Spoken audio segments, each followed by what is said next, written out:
Freedom Reigns Radio Network is not responsible for the views and opinions of the guests or hosts of this show. The views and opinions expressed in this show are strictly the views and opinions of guests or hosts of this program. Yes, that's all you get. Opinions. Welcome, morning, afternoon, evening. This is Lisa Harrison, and I know we are quite notoriously known on this show for winging it, but it's nothing compared to what we're doing today. I realised 5 minutes ago that we were going live. So we had a time zone change here in Australia, so completely unprepared. Thought I still had an hour to get ready. But wasn't to be the case, and I think we caught Chris by surprise too, did we? Oh, yeah. Yep. I actually sprinted in here for a different purpose and looked at Skype and thought, well, you know what I thought? I don't have to say it out loud. So here I am. Exactly, same thing I thought. Hi, everybody. I got caught by the same thing yesterday, actually, with Peter and Michael's show, which was even more drastic because that was 6 o'clock in the morning. You know, is there such a time? Oh, Lord. Not for being on air, no.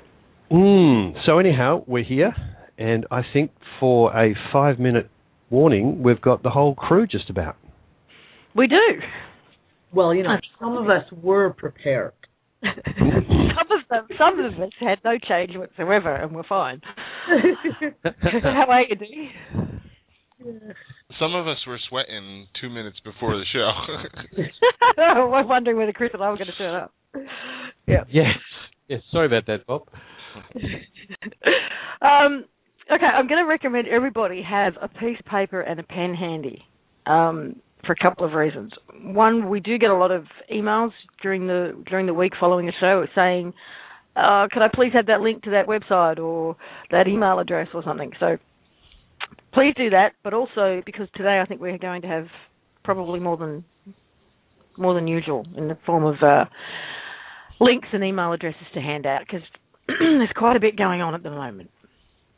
So that's my number one suggestion for this morning. Brian, you there? Yeah, I'm here. I was actually talking a second ago to myself because I was muted. No one was. I thought everyone was just ignoring me today. That was really funny. 3 minutes before I go, Bob, I guess it's just me and you tonight, buddy. What are we going to talk about? So I'm glad that you guys made it. And I have something. I always thought that the time zone changes happen at the same time for everybody around the world. So I learn something new every day. Glad you guys made it. Thanks, always. Now, you put a post up today in regards to Patrick Cody. Is that right? Oh, yes. Patrick Cody. I found out 30 seconds ago, so... let me see here. Let me just actually pull it up. I'm going to put the link into the chat room. So anybody who's not familiar with the story of Patrick Cody Morgan, we've been covering his case, his story on the American Kabuki blog for, going on a couple months now. We originally received an email from his sister who was letting us know that he was essentially being charged for crimes that he didn't commit. There's been some confusion in the past. There's people that thought that he got arrested and put in jail for using courtesy notices. That was absolutely not the case. He was helping people he worked in the financial sector, and he was helping people to training them on how to use documents to protect themselves against the courts and the system, basically helping people to beat the system. And he had, he kind of stepped in and got out of court a number of times. I think we've heard so many cases of stories just like his, especially over the course of the last few months. But finally, they ended up charging him for crimes that he didn't commit. I believe it was mortgage fraud. And so he went up against the court systems without an attorney and basically defending himself, and did it very elegantly. And he was looking like he was going to get himself out of hot water and get out of the charges that were he was falsely accused of. But they came down hard on him on the day he was in court, and they ended up sentencing him to, I believe, 27 years in prison. So he's behind bars right now. He's in the penitentiary in Houston, Texas, I believe. And so Stacy has been keeping us updated with what's going on. He's has met some very interesting people inside, and through the whole process has kept a very good attitude, and he's educating people, a bunch of prisoners on the inside, on what's going on with the One People's Public Trust. And Stacy's sending him blog posts from the American Kabuki blog every day. He's printing those out, sharing those with inmates as well, and also helping inmates with their paperwork and helping them to defend themselves. So very interesting story. You can find all sorts of different blog posts that I would put on especially in the last 30 days. But the one I put up today is it contains the address where Patrick can be reached if anybody wants to send him a message that he's supported and that we haven't forgotten about him and that we love him, or if you want to send him any reading material. He has a lot of time nothing to do in there whatsoever, so Stacy just sends him lots of books and magazines. So I'm going to put the link in the chat room right now, but Patrick Cody Morgan is gosh, the epitome and the description of a patriot, and he's behind bars right now, and he shouldn't be there. And it's my personal opinion that once things really start heating up, all these people that are behind bars for crimes they didn't commit or crimes without a victim will be set free. But in the meantime, he needs all the love and light and support that he can get in there. So if anybody is inspired to send Patrick a letter and or a book, or whatever they feel like sending over his way, I'm sure he would appreciate it. Link in the chat room now. Can you just say it out loud as well, Brian, for those who aren't on the chat room? Oh, yeah. The mailing address is the Federal Bureau of Prisons, FBOP, Patrick Cody Morgan, which is all spelt phonetically, 090123779, I believe is his inmate number, and then the P.O. box is 526245, and it's Houston, Texas 77052. I believe he can receive letters. I think they just go through everything that's sent in, but he can receive books, magazines, letters, boxes of chocolate. I don't really know, but I know that he'd be happy to hear from people. So if anybody wants to read about it, the post was put up today at the American Kabuki blog. Lovely, thank you. Yes. And I have a bit of an announcement for the Australian listeners. As we said last week, apparently the powers that were are getting very nervous here in Australia, thanks to everybody's doing. And there are many Australians who want to up the ante on their doing. So we're trying to coordinate some statewide flash mobs via email and post. And so we're looking for a person from each state who could act as a flash mob coordinator. And basically what that means is having a database of people who would participate, just an email list, and speaking and coordinating with the other state coordinators on the content and times. And what the plan is to have everybody in their state direct emails and post to their members of parliament at the state level, and also the police at the state level. And because we know that, at least here in Australia, the way it works is they really only take notice of those in their state. They also take notice, even of things like polls, and for every letter that they receive, they know that it represents about 100 other people who feel the same way that just didn't bother writing a letter.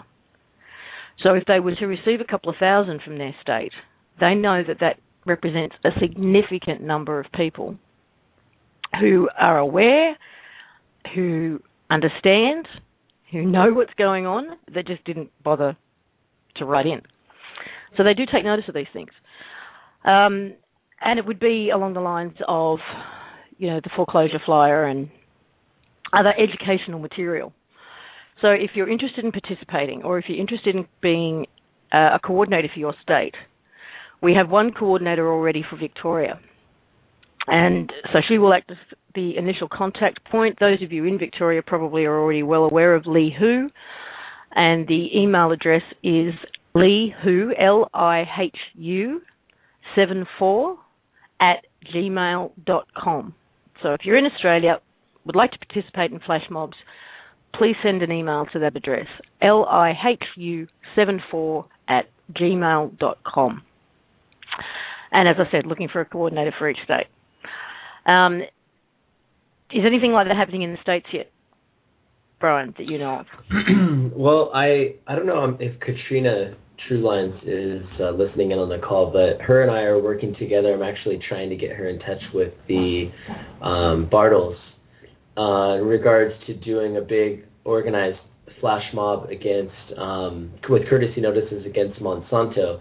And the idea that Katrina had to make the courtesy notice process more streamlined was to, I don't know if anybody's ever signed an Avaz campaign, but if we were able to, and this is something we could talk about with our technical team, have the fields somewhere like a portal where somebody can go and put in all of their information and the information of the recipient of the courtesy notice, and then where to type in for the witness and where to fill in for their signature. And then once they push send, it just automatically populates all of the fields that need to be included in the courtesy notice and then pops it to them electronically. I know that sending it by hard copy is the most recommended way of doing it, but if we really want to have hundreds or thousands of these things go out to back one individual campaign, having it a streamlined process like that is something that we're working on. So as far as a state-by-state basis for a coordinator, no, I mean, I love the idea. You know, I love the idea. I'm looking forward to when we'll no longer need these courtesy notices anymore, but right now we still do, so we might as well get as many of them out there as we possibly can. So if there's anybody that's interested in heading that up in their area, you can go to the optin.com website and go, I believe it's the volunteers tab, and do a submission for volunteers, and then we can coordinate that through our web creative team, headed up by Holly. Okay. And while we're on the subject of courtesy notices, we've got Scott with us this morning. We just wanted, Scott and I just wanted to have a quick word to you guys about doing variations of the courtesy notices. There's a couple of documents that have appeared which are called courtesy notices, but they're really actually cease and desist orders. And Scott, are you there? Yes. Hi, guys. Turned up from where? What do you mean? Well, these are people creating stuff off their own bat, which is great, really good. And, you know, we can do this stuff, but we have to distinguish the difference between the courtesy notice and what these documents are actually trying to do, which is something slightly different. So, Scott, do you want to explain?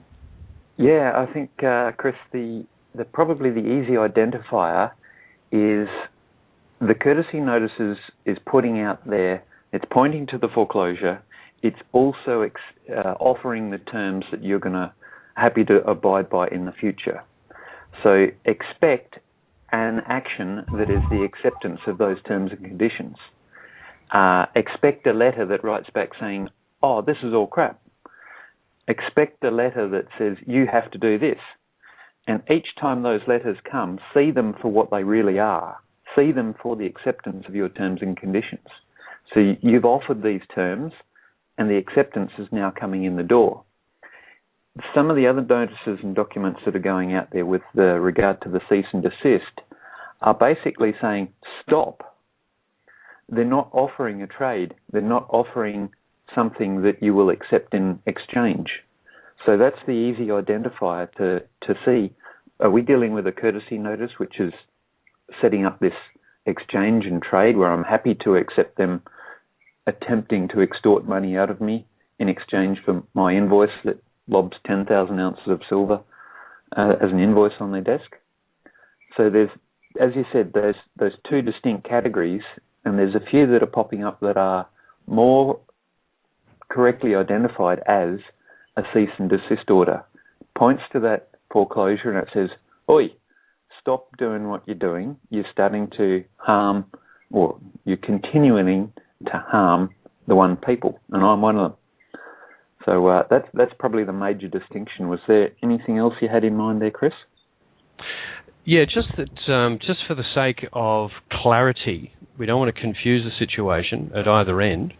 If you do want to create one of those documents, that's excellent, because they do energetically inject into the system as well, and they are similar to what Ken and yourself created last week, the foreclosure flyer, which is really foreclosure flyer is informational, and also points out that you may receive one of these courtesy notices if you're involved in perpetuating the slavery system. Similarly, a cease and desist order is saying, we know you're perpetuating the slavery system, we know you're doing damage, and in that kind of cease and desist notice, you're absolutely free to say, the very next step is a courtesy notice, please cease and desist. So in that capacity, it's acting in the same manner as what we call the foreclosure flyer, which is simply mostly informational with a little bit of an edge to it. Yeah. So it's really what I'm interested in doing is not confusing the people at the other end by giving them different classes of paperwork with the same name. Yeah. So if you just bear that in mind, but as far as putting out cease and desist orders, which refer to the OPPT's filings, and putting the recipient on notice that they're doing the wrong thing by the one people, and that they can expect courtesy notices, that's great. And there's ample opportunity to do that, because there's ample examples of that everywhere. And anything else you want to add to that, Scott? I have one more thing to put out there after you've made your final comment. Okay. There's a couple I've seen that attempt to, or do actually, try and contextualize a subject matter and say, you need to cease and desist on chemtrails, or you need to cease and desist on this matter, or fluoridating water. And I'd say the risk that you can run in doing that is you're focusing on the detail of what action they're doing rather than who they actually are. You kind of avoid and bypass the matter of them claiming to be government and start addressing matters on what they're doing. And you go and discuss the detail of what they're doing, and the presumption remains that they are who they claim to be. So the courtesy notice takes care of that. Anyone in government or banks pretending to be banks or government, courtesy notice is aimed straight for that. If you want to put in a cover letter something regarding context, great. I tend to treat my cover letters more like a fax transmittal notice that just itemises which documents are attached, and let the courtesy notice do its thing. But at the same time, we've seen a couple of really nice examples of covering letters that have appeared, from very creative people with a lot of passion. And the key thing about the covering letter is it really needs to pertain to what exactly the courtesy notice is about and what your communication is about. It's probably, if you write a really long covering letter, it's challenging a busy person to read something that's giving them cognitive dissonance. So do keep them brief. I've found the most effective ones are really short. Yep. Would have to agree. Because the risk is that a lot of these folk that you're sending these notices to, imagine for the last 20 years or more, they've been receiving letters from the Freeman groups and all the rest of it. So anytime they get something in that doesn't look like everything else that they receive in on a daily basis, it goes in the crazy pile. Yeah, that's probably quite a big pile in some offices. Yeah, and I think it's only now when they start getting the invoices they go, oh no, maybe I better go back and read that one that came in last week. Yeah, and pass it to my boss. Yeah. Yeah. Now, one of the things, actually there's two things I'll mention briefly. One of the things is that our energy consultants, guys, saying that the conversations inside organisations have now notched up a level, and the recipients of courtesy notices, rather than keeping them quiet and just handing them up to their boss and not talking about it, everyone's talking about it inside these organisations now. And in fact, Australia's a bit of a hot spot for that, which we're really, really, absolutely proud of the people out there that are doing all the work. They're a great crew, and we just encourage everybody else just to keep putting that energy into the system. That's absolutely key to getting the shift that we're after. And on the subject of email blasts in support of people who are right in the firing line, Captain Darrel of Canada, whom Dee knows, and I've had quite a bit of contact with now, and most people on the panel here have. He's sitting in a house at the moment, pretty much literally waiting for a SWAT team to turn up and re-evict him. He was evicted last week peacefully. It was an educational process for the people who ultimately pulled him out of his property. And some days later, he specifically went back because he found that the bank had already started to steal valuable items, equipment and so forth from 2 of his properties.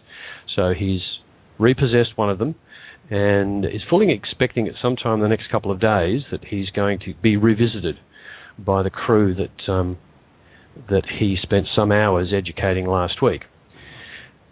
At this point, what we'd like to do is show our support for him, and later on today on AK and D's site, as many sites as we can get it onto, we're going to publish the details of the enforcement officers, the contact details of the enforcement officers who are unlawfully removing Darrel from his property and stealing it from him.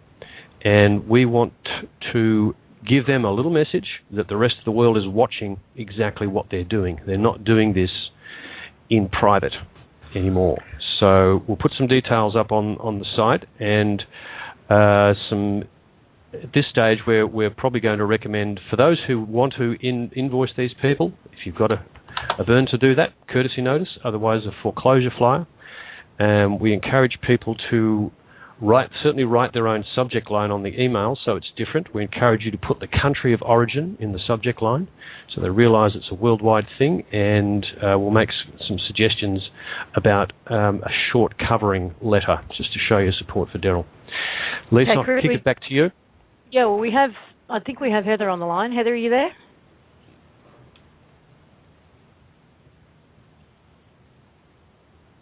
No, she's in the Skype room, but she's... Unmute, Heather. Unmute. Heather, we got you? No? No audio. Oh, no. Man. Dee, have you spoken to Darrel in the last week at all? I spoke to him briefly this morning, and he was giving me all those details about he got forwarded a message from a friend within the local police department telling him that, basically they've assigned a SWAT team to come take care of him. Pretty cool, eh? You know, the Canadian government is so pathetic that they'll send a SWAT team, which we don't actually have SWAT teams. We don't even call them. I don't even know what the Canadian equivalent would be called. A somewhat SWAT team to a man's house to evict him.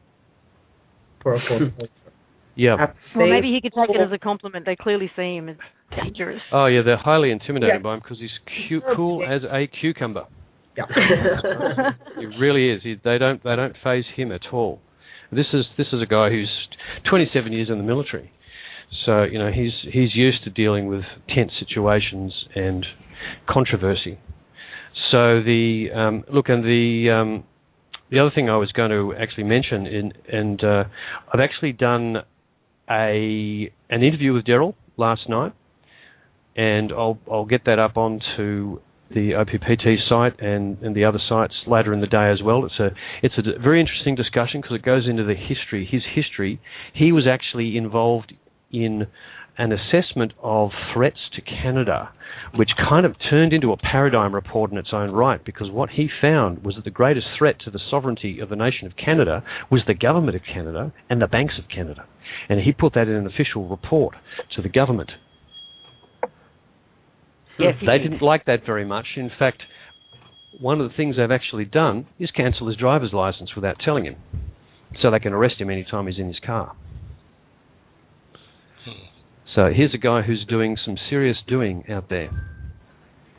And we really do want to actually support this. So I've got phones going off all over the place here. I'll mute myself and find out what's going on. Back to you, Lisa. Okay, Dee, we got what's the latest on the Nasara RV situation? It's been pretty active in the last week, at least in terms of. It's been insane. Yeah, they're still pushing ahead. With it, and there was supposedly a delay for it going live on Friday because one of the countries had a technical issue with their computer systems. A whole bunch of threats were made, apparently, and it's supposed to be moving forward. And it's verifiable. Let's put it this way: they're to a stage now with it that they are damned if they do, damned if they don't. That's where they are sitting right now at this point. Let's say they move forward with this, the reevaluation of the dinar and the dong, and what Nasara and other prosperity packages. Who gets what? I mean, it has. From what I understand, it's essentially only people who were in the know. All of it's designed, from what I can see, very much as an outsider looking in, that it's ultimately designed to benefit the corporations, especially the reevaluation. Oh, absolutely. And anybody who's connected or happened to be in the know in regards to reevaluations. Same with prosperity packages. From what I understand, they're going out to about 70 of the different sort of sovereign movement groups around the world.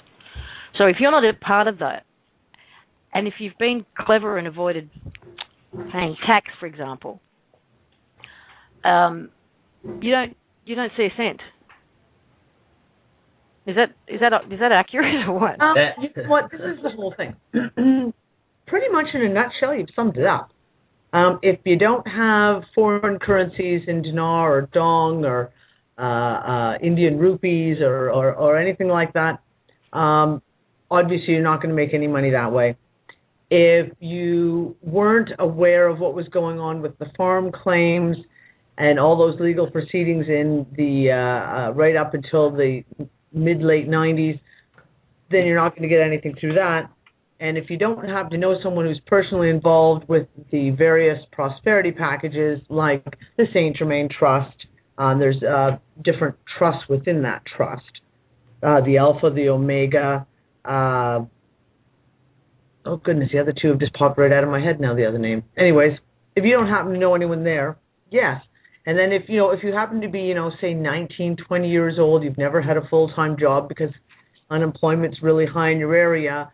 So, maybe in your entire life you've paid $2,000 in taxes, then that's pretty much all you're going to get back.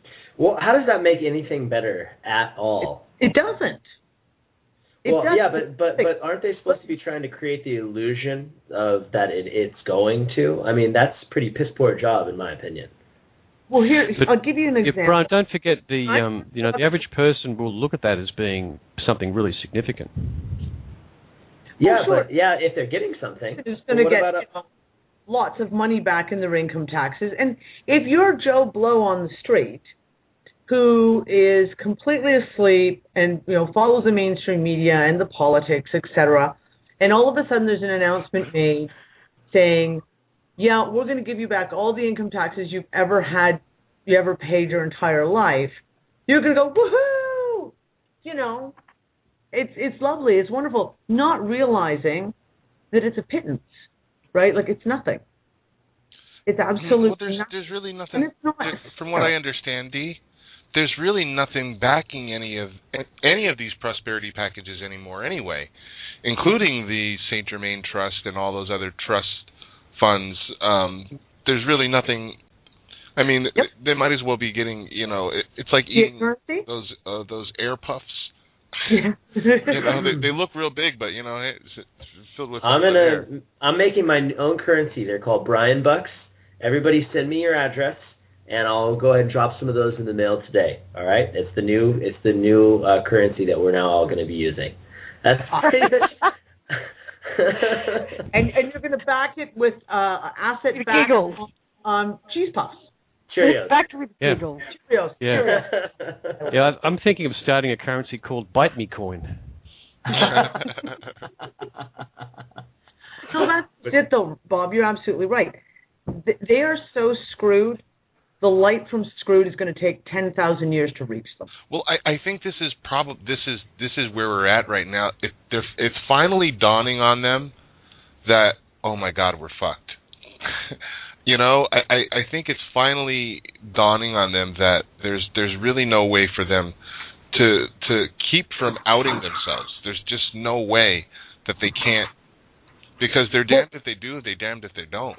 And they are. That's exactly where they are right now. They absolutely have to go forward at this point. They have no choice but to go forward at this point. Yet they can't go forward properly with any even remote transparency because they have no funding. So I was saying, I was talking this morning, I think it was Heather I was speaking to about this, and saying, so you get some guy cashing out in Reno, and let's say he had $1 million dinar. So he's going to make X many $1 million off of that. So they're not going to hand him a suitcase full of new treasury bills, obviously. And I doubt they're going to hand him gold. So basically, what they're going to hand him is a receipt that shows him a bunch of zeros in a bank account.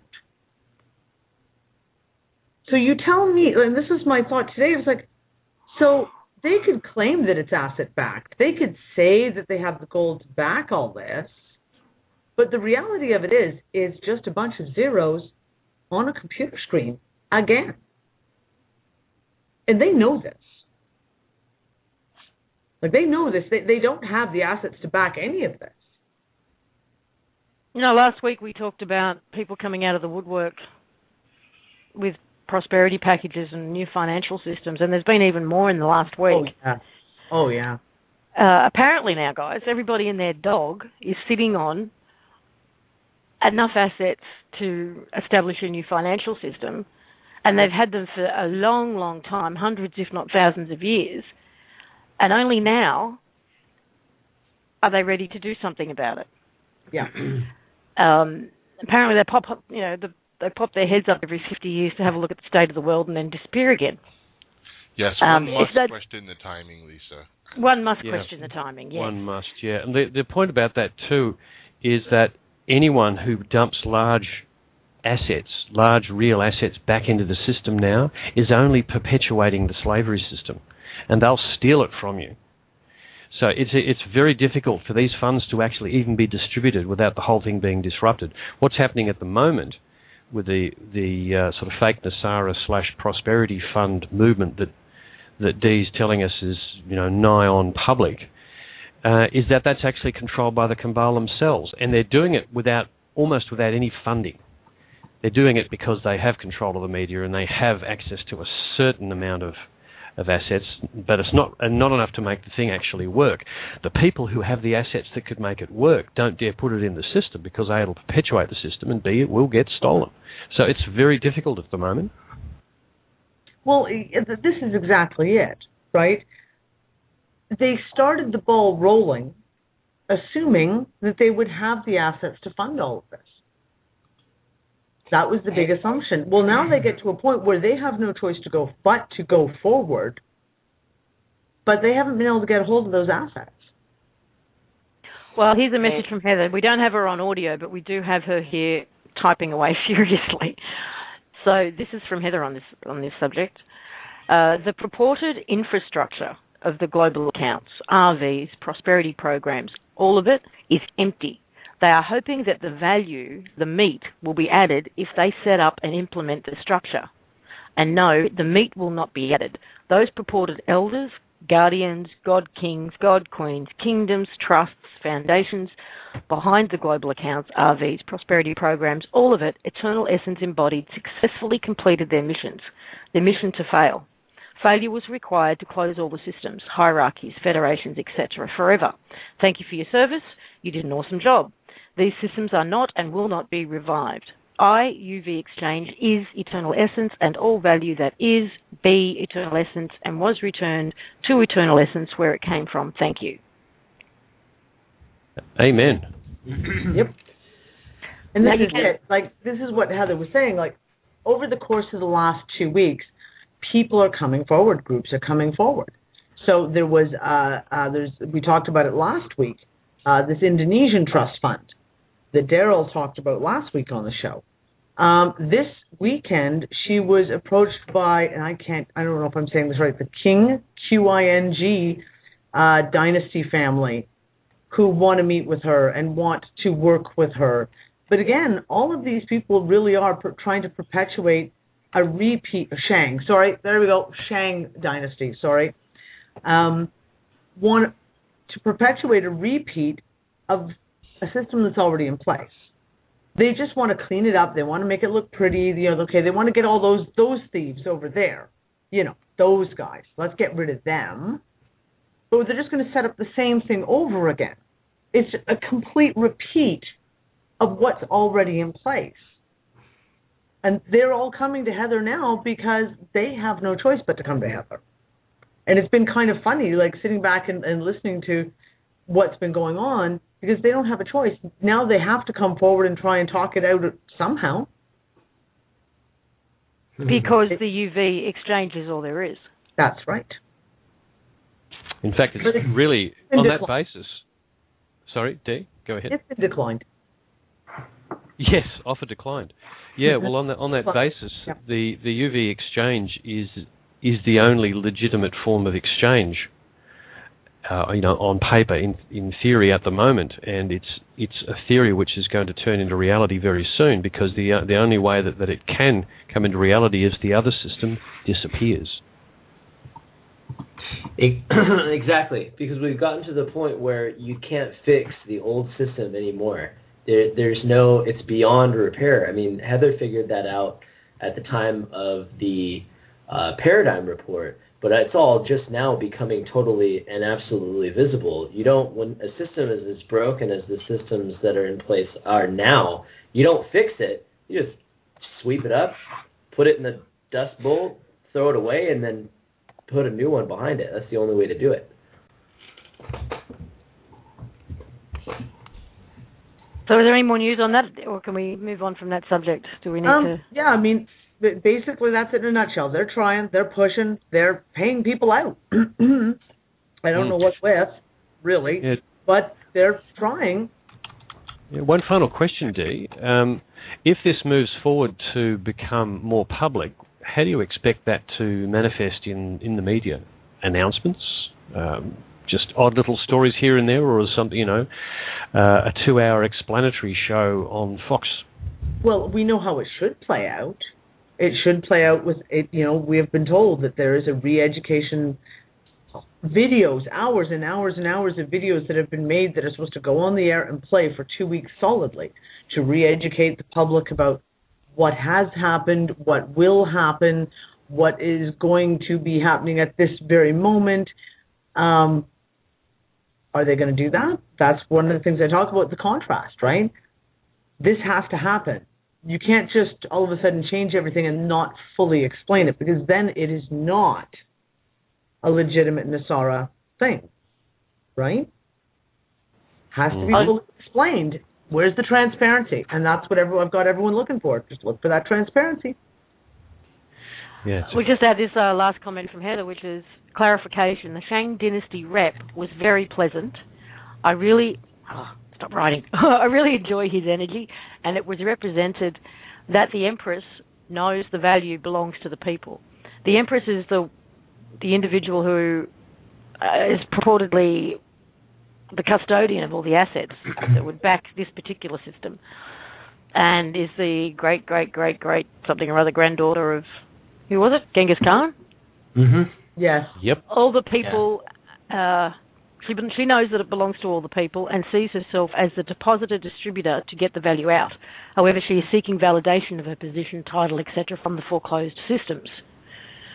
However, the energy was very good.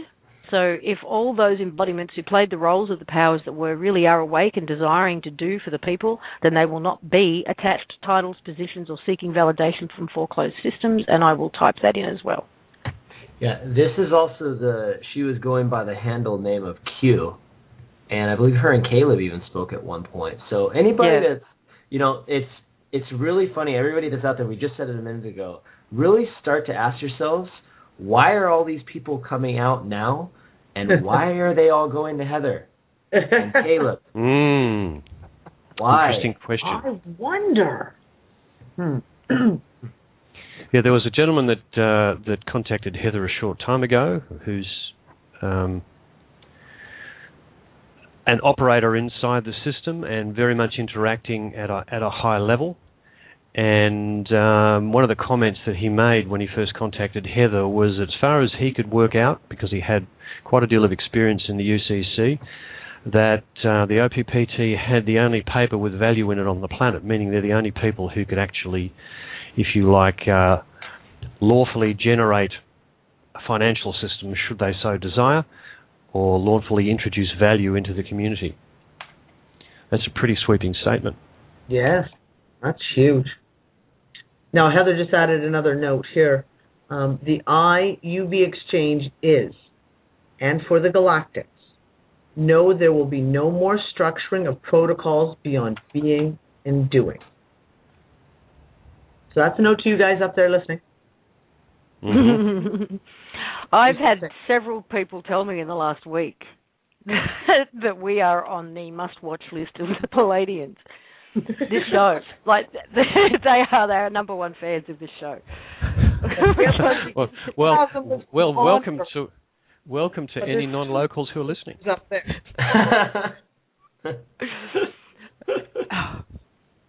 This is the must-watch reality show. And if any of them are skating at the moment, please be careful. Okay, so as I said, we wing it on this show. What else is there? What other updates do we have? Well, we could update the fact that Heather told the Galactics that, now's the time for face-to-face exchange. We're not doing this channeled message crap anymore. In a nutshell. She said it much nicer, though. I'm just me. Somebody wanted an your message, D, has gone viral. I love it. And please repeat it on air. Which message was that, Lisa? Yeah, D knows it. Come on, D. I don't know. Fuck off, we're beacons of light message. That's right. No. That's the one. Fuck off, we're our beacons of light. That went viral. I've gone into so many Skype rooms and seen people using that, and I've just been giggling my ass off. I thought Heather was going to sit me in the corner, but apparently she wants to put me on stage front and sit front row and center. I nearly fell off my chair when I read it. At me, though. We do have a message from someone called Humso saying, tell them, I think your computer got hijacked.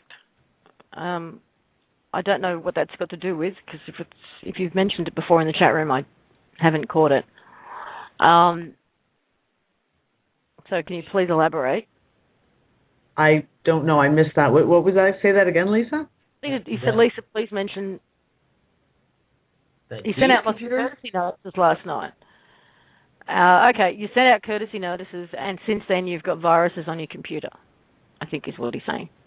Me? No. Okay. So, I'm like, I was sleeping last night. It wasn't me, I promise. Well, I've never heard of that happening before. Are you saying that you went to the website, downloaded all the courtesy notices, and then sent them from your own computer, from your own email client, and at that point, 500 tracking cookies on his computer? Well, I haven't heard of it happening before. I don't believe there's anything attached to it in the website or viruses or anything like that. Were they chocolate chip or oatmeal? Yeah, look, that sort of attack via cookies can appear anytime you click on any web page. Obviously, we'll have the web crew take a look, do a security inspection of the site just to see if anything untoward is going on, and if this does occur to other people, and you think it's the OPPT site, please let us know so we can keep checking, because these sorts of attacks can go on an ongoing basis and be quite problematic sometimes. But we do have people available to us who can sort this out, but we do need to know if it's happening or not. And the people who are part of that website team are listening to the show, so I'm sure they'll be on it as we speak. They will be. Yep. Checking to make sure that there's nothing going on there. No, he says he doesn't think it was our site. Okay. As I said, we haven't heard of that happening to anybody else.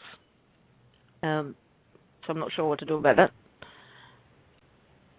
And Heather can hear us, but she can't speak to us.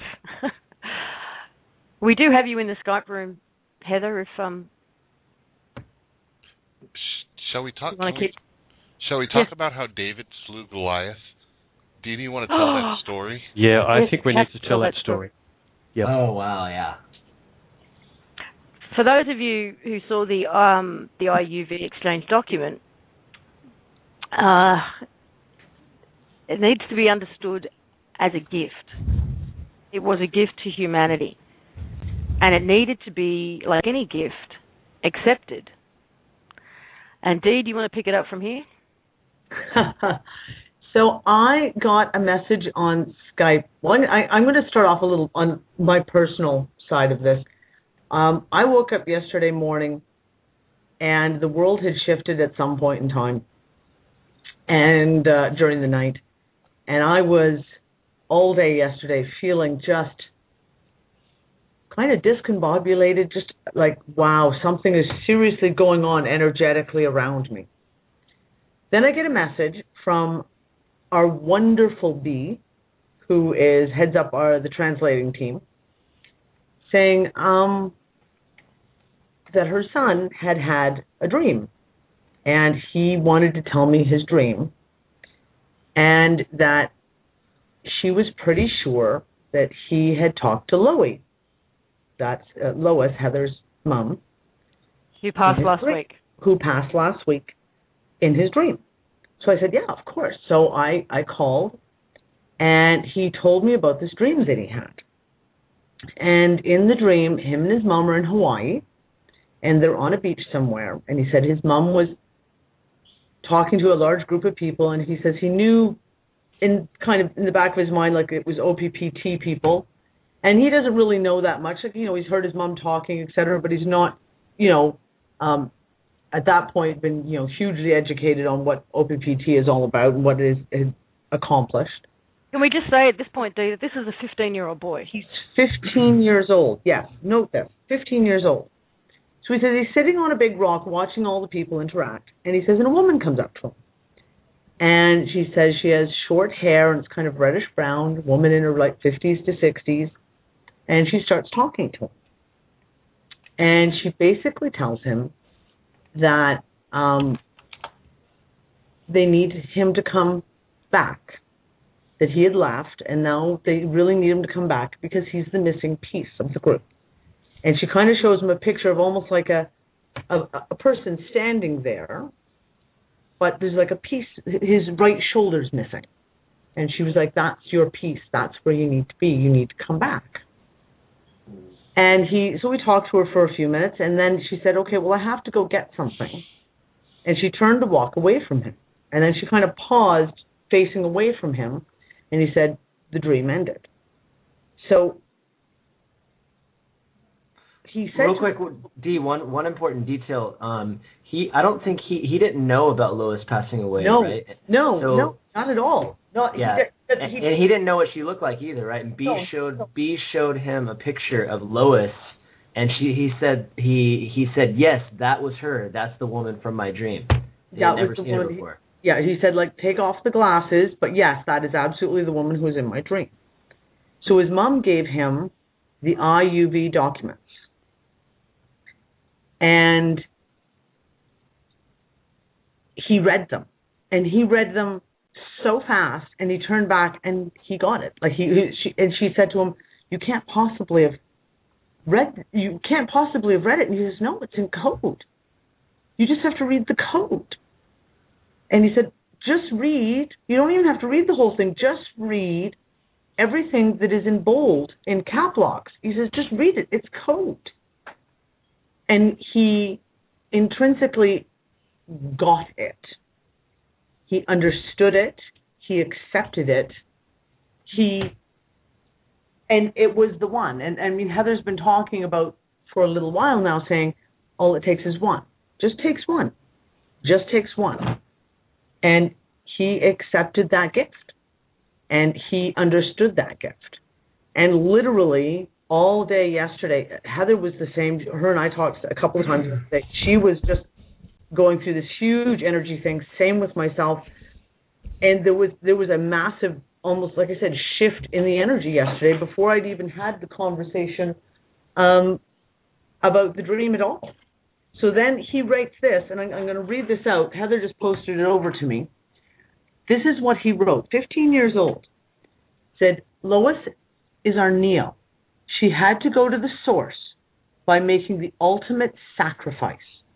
From the source, she decoded the matrix. But having left the world that we know, she could only communicate the newfound knowledge through an embodiment.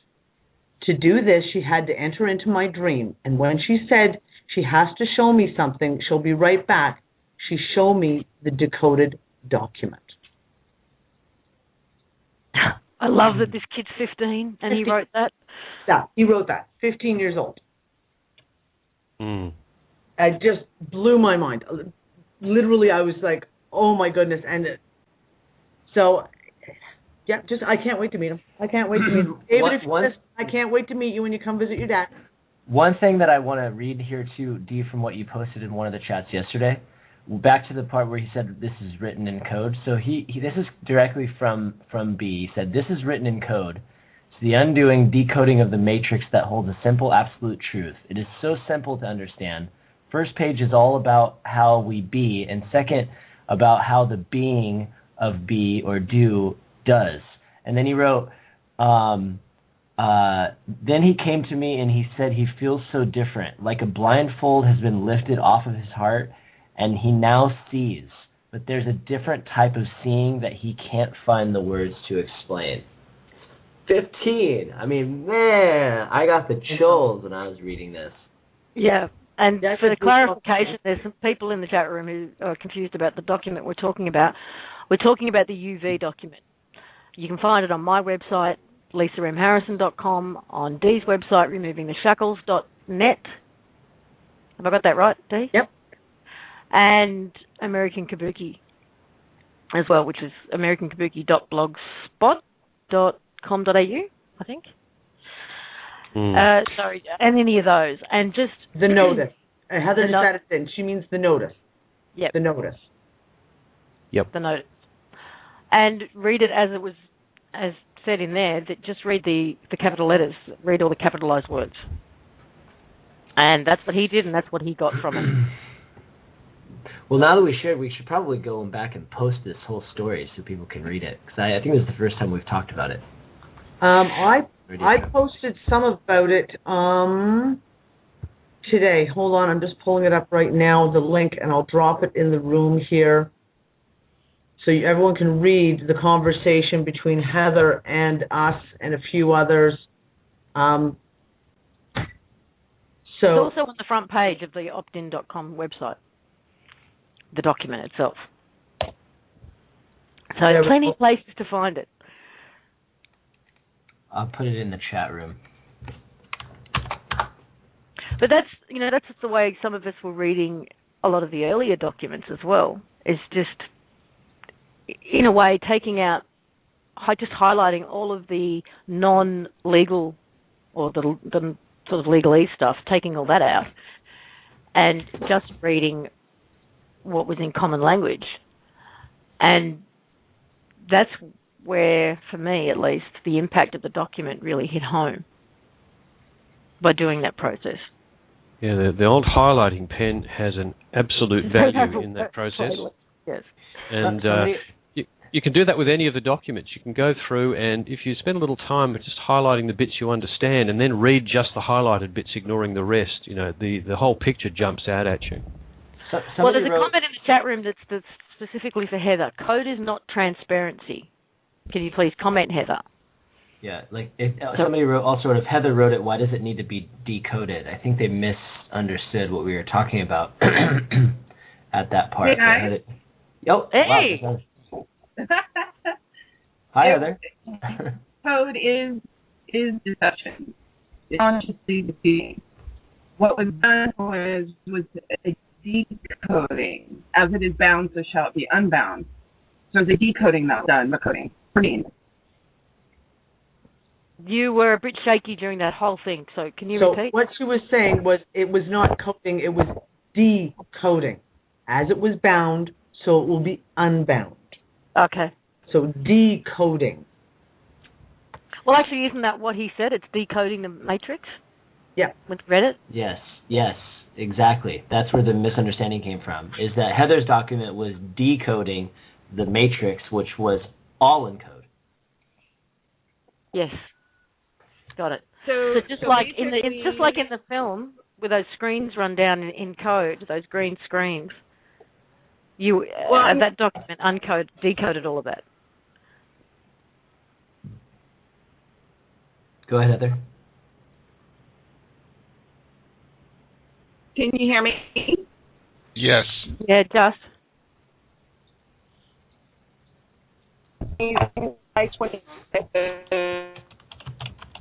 Yeah, not really. Tell you now. Yeah. Oh, she's being zapped.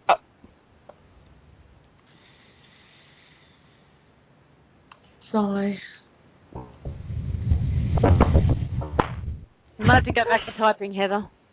Yeah, now she's making drowning R2-D2 noises.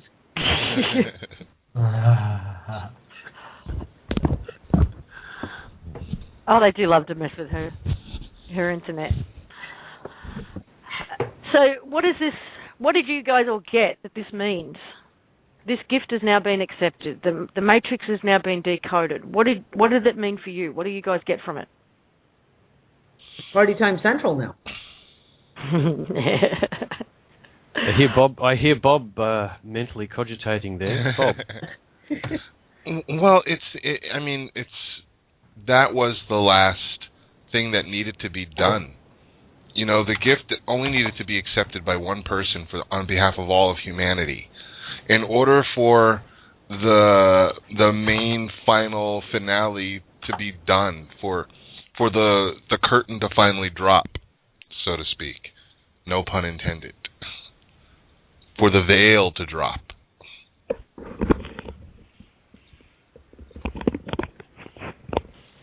That's how I understand it. Yeah, I view it as being, at the moment, we're still sitting in our slavery cell, but the door's open. And it's almost like just one person needs to notice, hey, the door's open. And Heather has typed already happening. She also said that the decoding began July 25. And that David... Hi, David, then, if you're listening. And thank you, darling. Hey, David. Yeah. Nice work, David. Great stuff. Yeah, I love your work, darling. Yep, absolutely. Well, we have to sleep so you can bring some more awesome messages back to us. Get to bed. And also, hey, let's not forget Loie's role in this. And just, absolutely. Words don't go far enough. Yeah, she's a very busy lady right now. Now, for those of you who have been concerned and expressed your concern for Heather's emotional well-being as a result of Loie's passing, she accepts it, appreciates it, but I believe that she's in a fabulous place. She knows exactly what's going on and what Loie is continuing to do, and she's continuing her role in this grand finale. So not to worry. And we do have a lot of callers, guys. So we've managed to wing it through the first hour. Should we take some calls? Yeah, let's.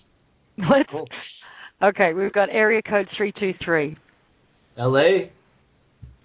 Area code 323. Hi there. Sorry, I was on mute. Hi. Hi. How is everyone? Everyone really well. We're good. Awesome. Great. I actually have a question regarding the courtesy notices.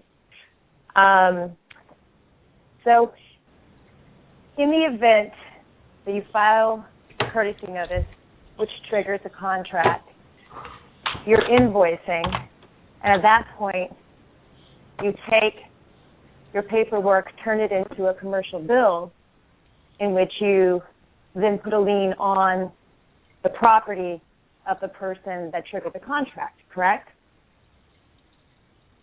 Is that correct? Chris? Scott, I'll let Scott take that one. Yep, okay. I'm recovered. I fell off the chair. Okay. No. Yeah, so basically at the moment I would say the process is follow through with the invoices through an overdue notice on the invoice, through to a final notice on the invoice, and at that point it's more than likely that there will be other invoices that are due. So the main thing I'm pushing at the moment is just keeping those invoices flowing and hammering those.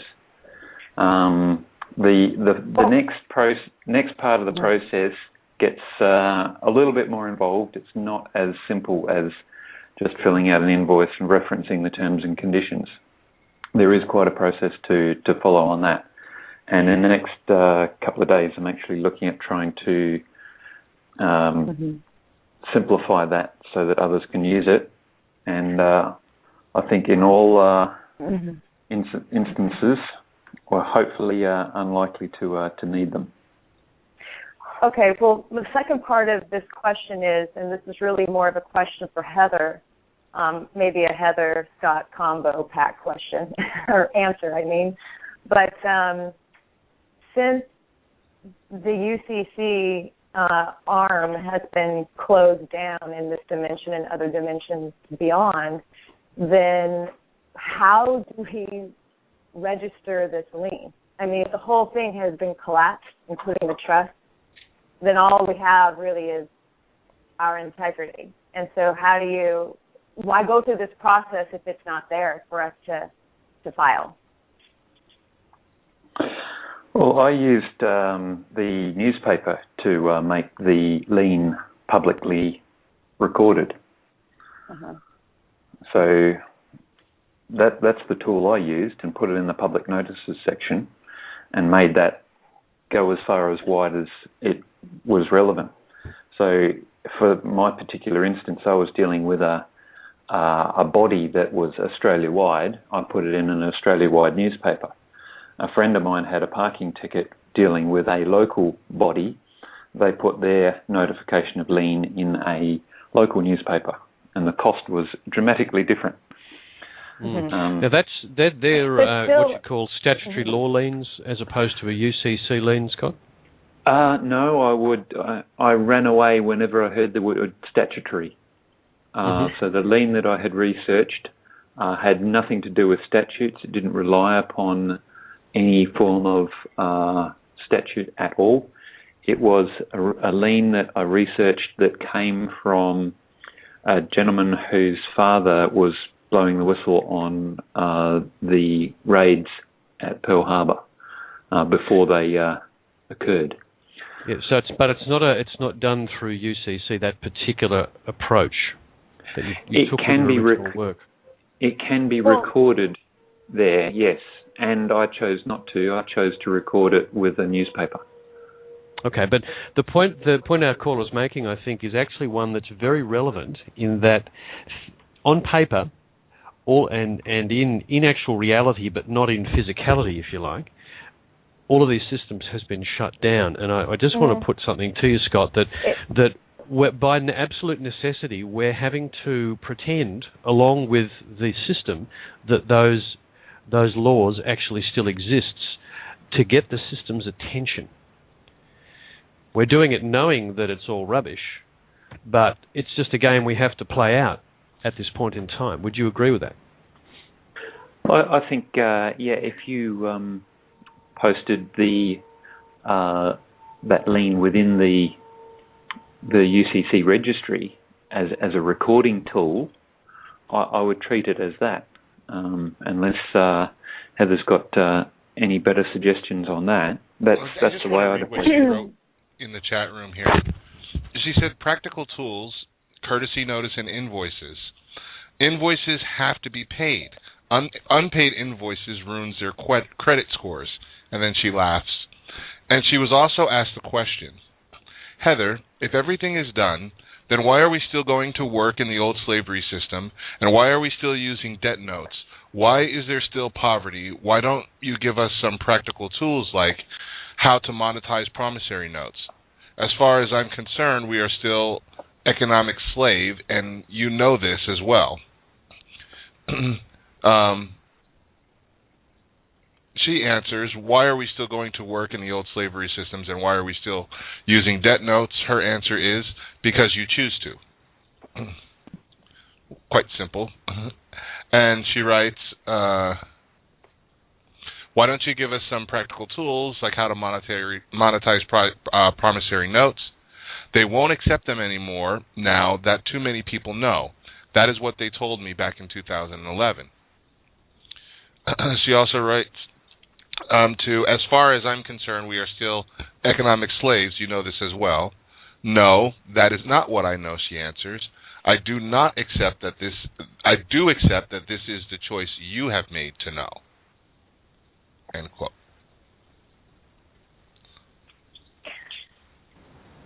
Guys, it's just started absolutely torrential raining. Can you even hear me over the rain? Yeah, it sounds quite pleasant, actually. Oh, good. Yeah. But getting back to... Well, I guess then wouldn't the question be to Heather, then how does she pay for her bills? You know, through what type of currency? I mean, I'm sorry, I'm speaking up for that person that wrote in, but at this point, like, until we all organize and get together and decide our value can't be touched, we're still all paying rent or a mortgage of some sort or a phone bill to make sure our communications, our internets are still up. So we've got one foot in and one foot out, and I can see why the person would suggest that we need tools to help us bridge over to the other side. I don't see what would be wrong with that, personally speaking. Yeah, the only issue with that, what was your name, by the way? Tamara. Tamara, I don't... Okay. The only real issue with that is if you do it on any sort of large scale, you revitalise the old financial system. Essentially what's happening, Tamara, is that the old system is being forced to shut down, and we're just in the waiting room, unfortunately. That's a process but I mean, that has that's based on the events, right? Or is that it's sort of kind of based on the events a little bit, right?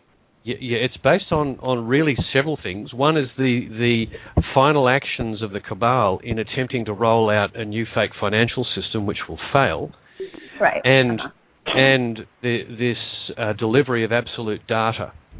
Mm-hmm. And just what form that will take, I'm absolutely looking forward to.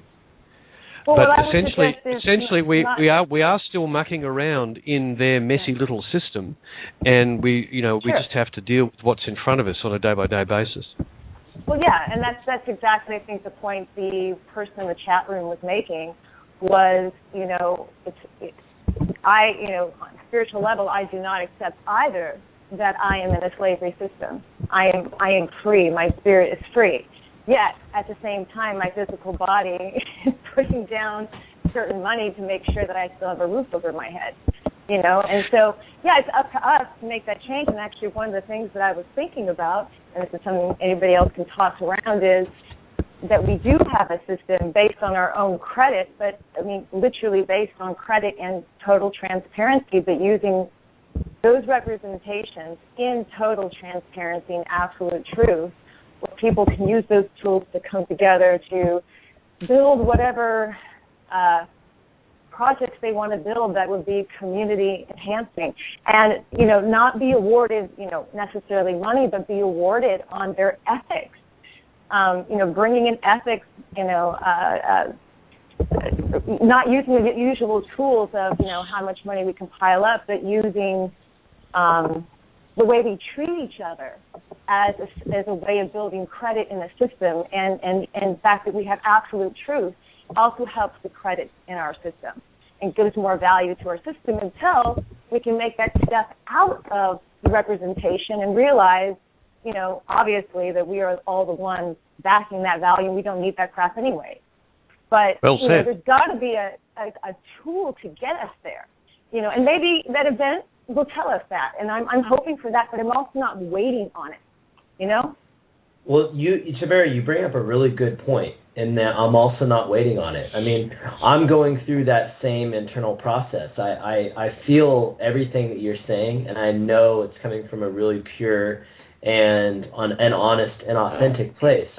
And everybody wants everybody's looking for exactly what you're talking about. And the person that was Skyping with Heather, and a lot of people in the chat room as well. But I think that the biggest misnomer is that giving everybody a bunch of money, what we're waiting for right now is the old system to die out in order for something new to be reborn, right? So if everybody even is given some safety net or some amount of money, it's just going to get pumped right back into the system, and it continues to self-perpetuate the process. Unless you change the formula, and that's exactly what I'm talking about, is changing the formula.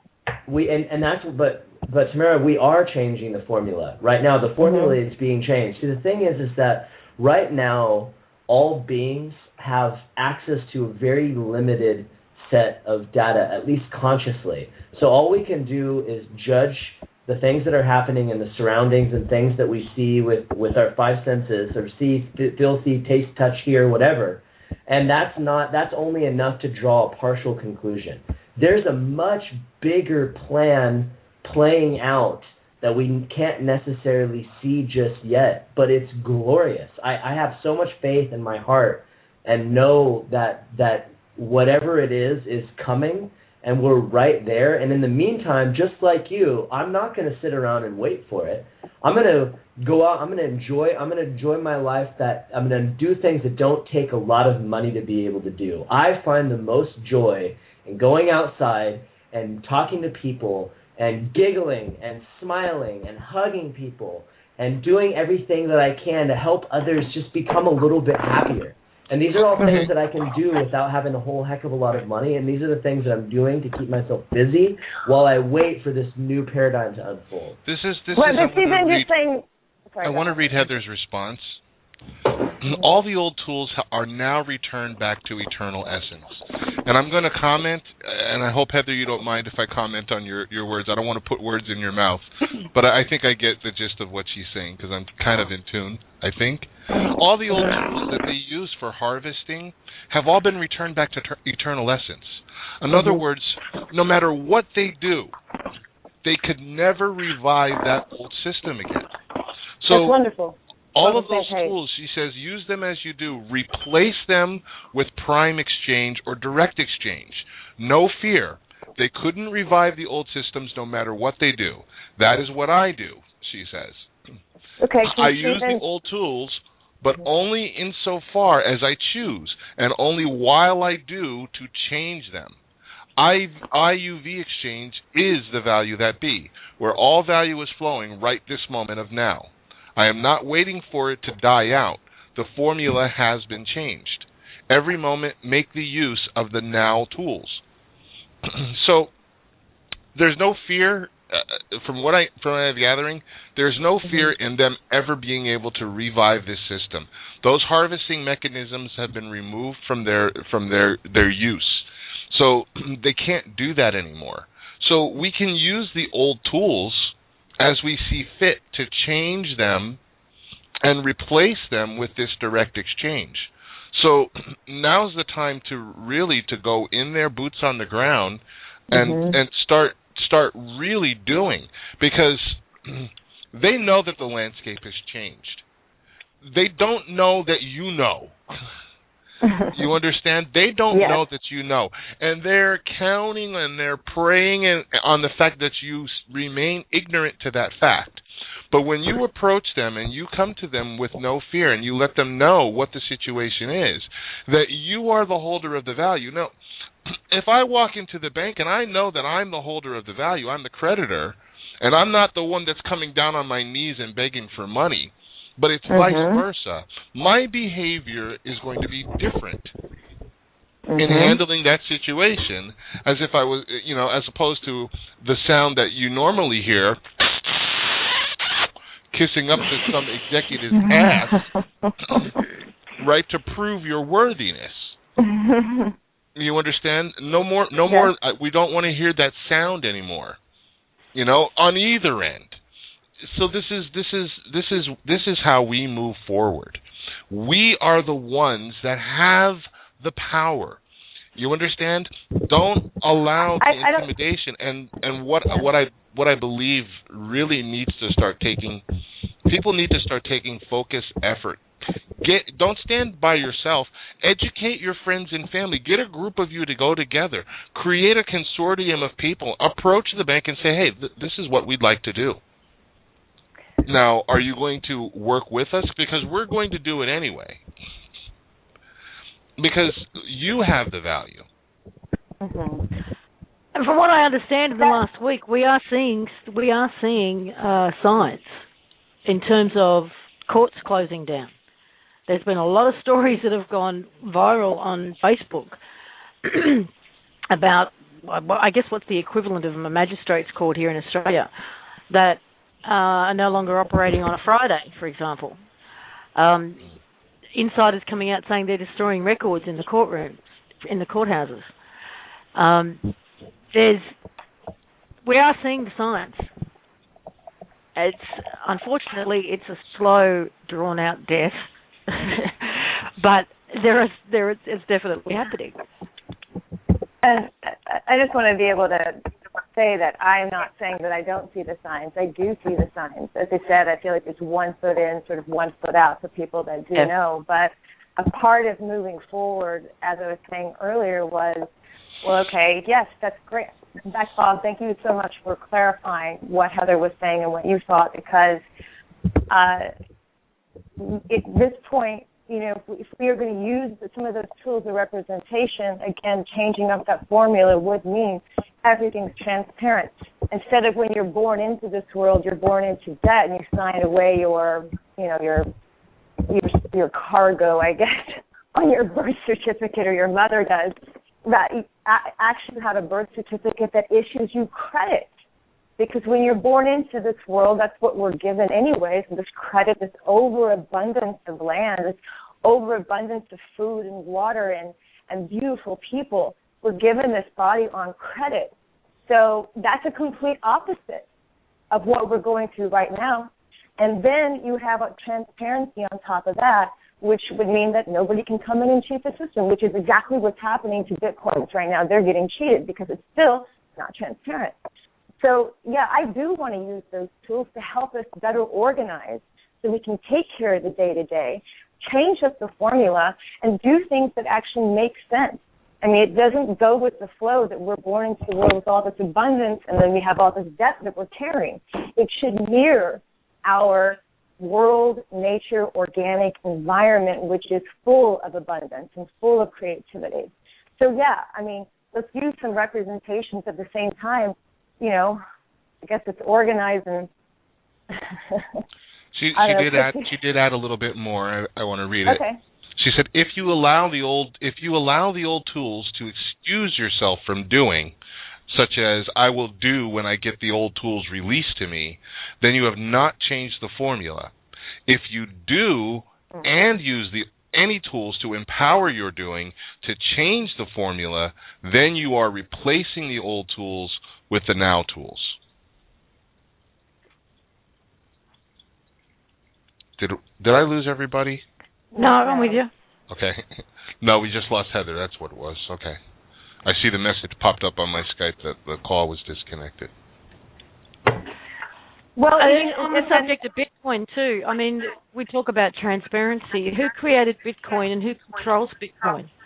Because apparently, as far as I can tell, that is a hell of a mystery. No one knows. Exactly. No one knows.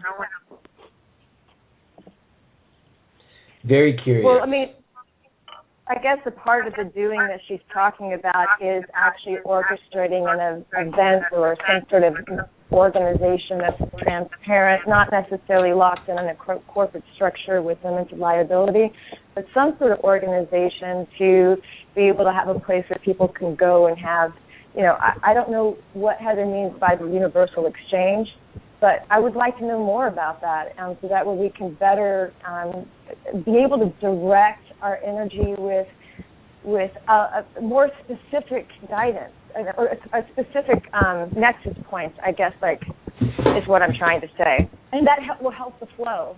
Because I think a lot of people are out here sort of wondering when the event's going to happen or wondering when this is going to happen, and things are changing all the time. It can be a little bit like, well, I guess I'll just stand here and hope to jump in at some. So it'd be, I don't know, nice to, what Heather said, be doing an instrument, those certain representations of transparency and credit where we can get the flow going. And that really would require other business people coming on board and saying, yeah, I like living in that world. That's a cool world to be in, where, you're actually, credited and it's completely transparent. Yeah, let's go build this over here together. I can trust you, you can trust me. And that, as soon as that comes into play, it'll go out just as quickly, because then it won't even be necessary anymore. It'll be seen for what it really is. I mean, isn't that a part of our doing on some level, or is there something else, another formula that we don't know about? Because then maybe if that would be told to us, we could design our energy around that. I'm open.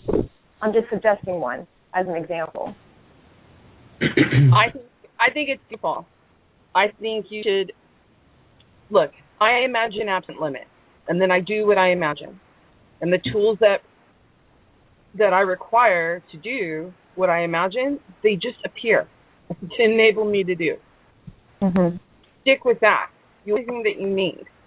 And as far as events go, I mean, if you look around, ask yourself, what has been happening the last 3 months? It's been a series of events. Yes, I completely agree with you, and I have been watching that. Yes. You're on the right path. All of us are. So just keep walking and experiencing the path. Everything you need, everything you desire and imagine to do, you'll have all the tools. They will all appear to enable you to do as you imagine. Well, and on that level, I do agree with you, Heather. I do manifest I do pretty darn well in my life, manifesting things that I need that come out of nowhere. And and I'm very happy for that skill, and that skill is getting more and more refined as I go along. I'm more speaking on behalf of my brothers and sisters out there that are kind of still slumbering. It's more along those lines, not necessarily. I could still always learn. I mean, so much more. So I say that humbly, but I do know the tools that you're talking about, and I do incorporate them. I'm just, it's about the intent when you use the tools, any tools. It's about intent. And I hear so many people say, oh, when I have the money, when I have the funds, then I'll do. You go and you do. And all the tools that you need, even the old tools, will be made available. So it's a matter of intent when you are doing. So if I use the old tools insofar as I feel comfortable, insofar as I'm doing.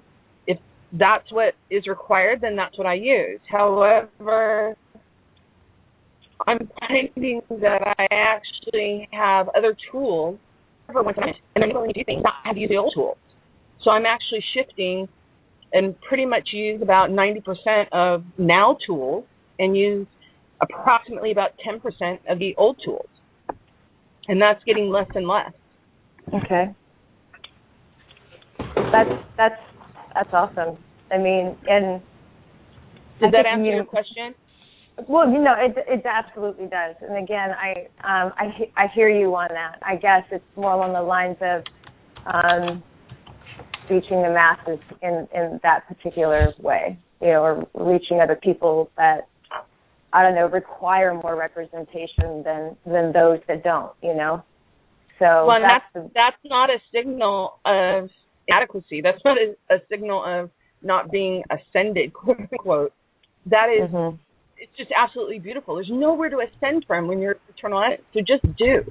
And everything that you require will be there to enable you to do.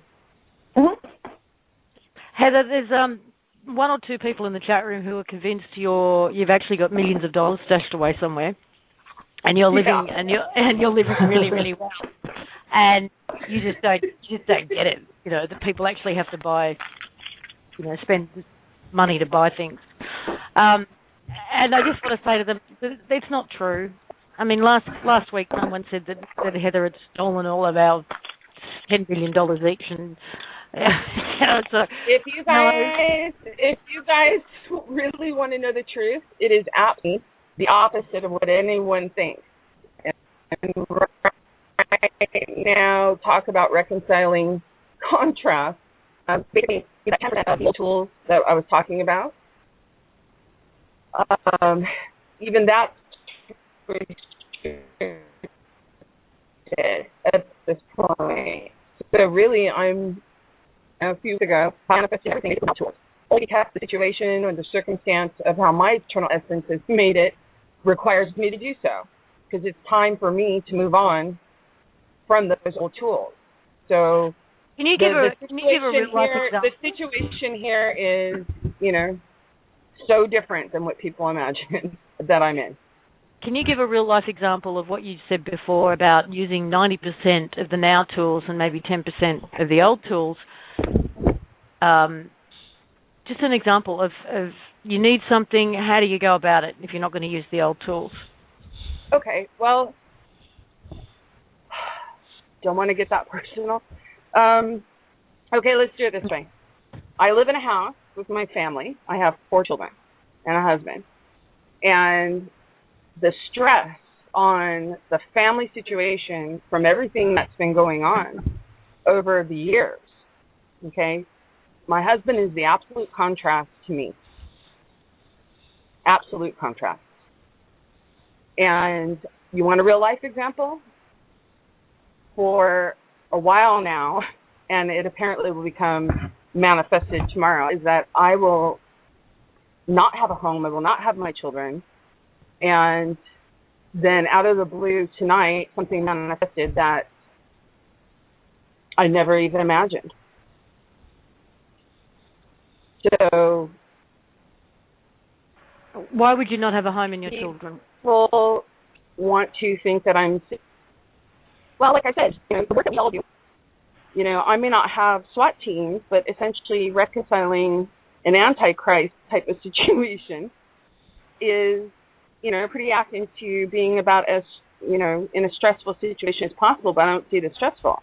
I see it as holding that contrast to keep me driving and inspired to do, because I know that there are people out there that are really burdened by, and I say by choice, because I'm sitting here in a situation that I don't talk about to anybody, and I just do.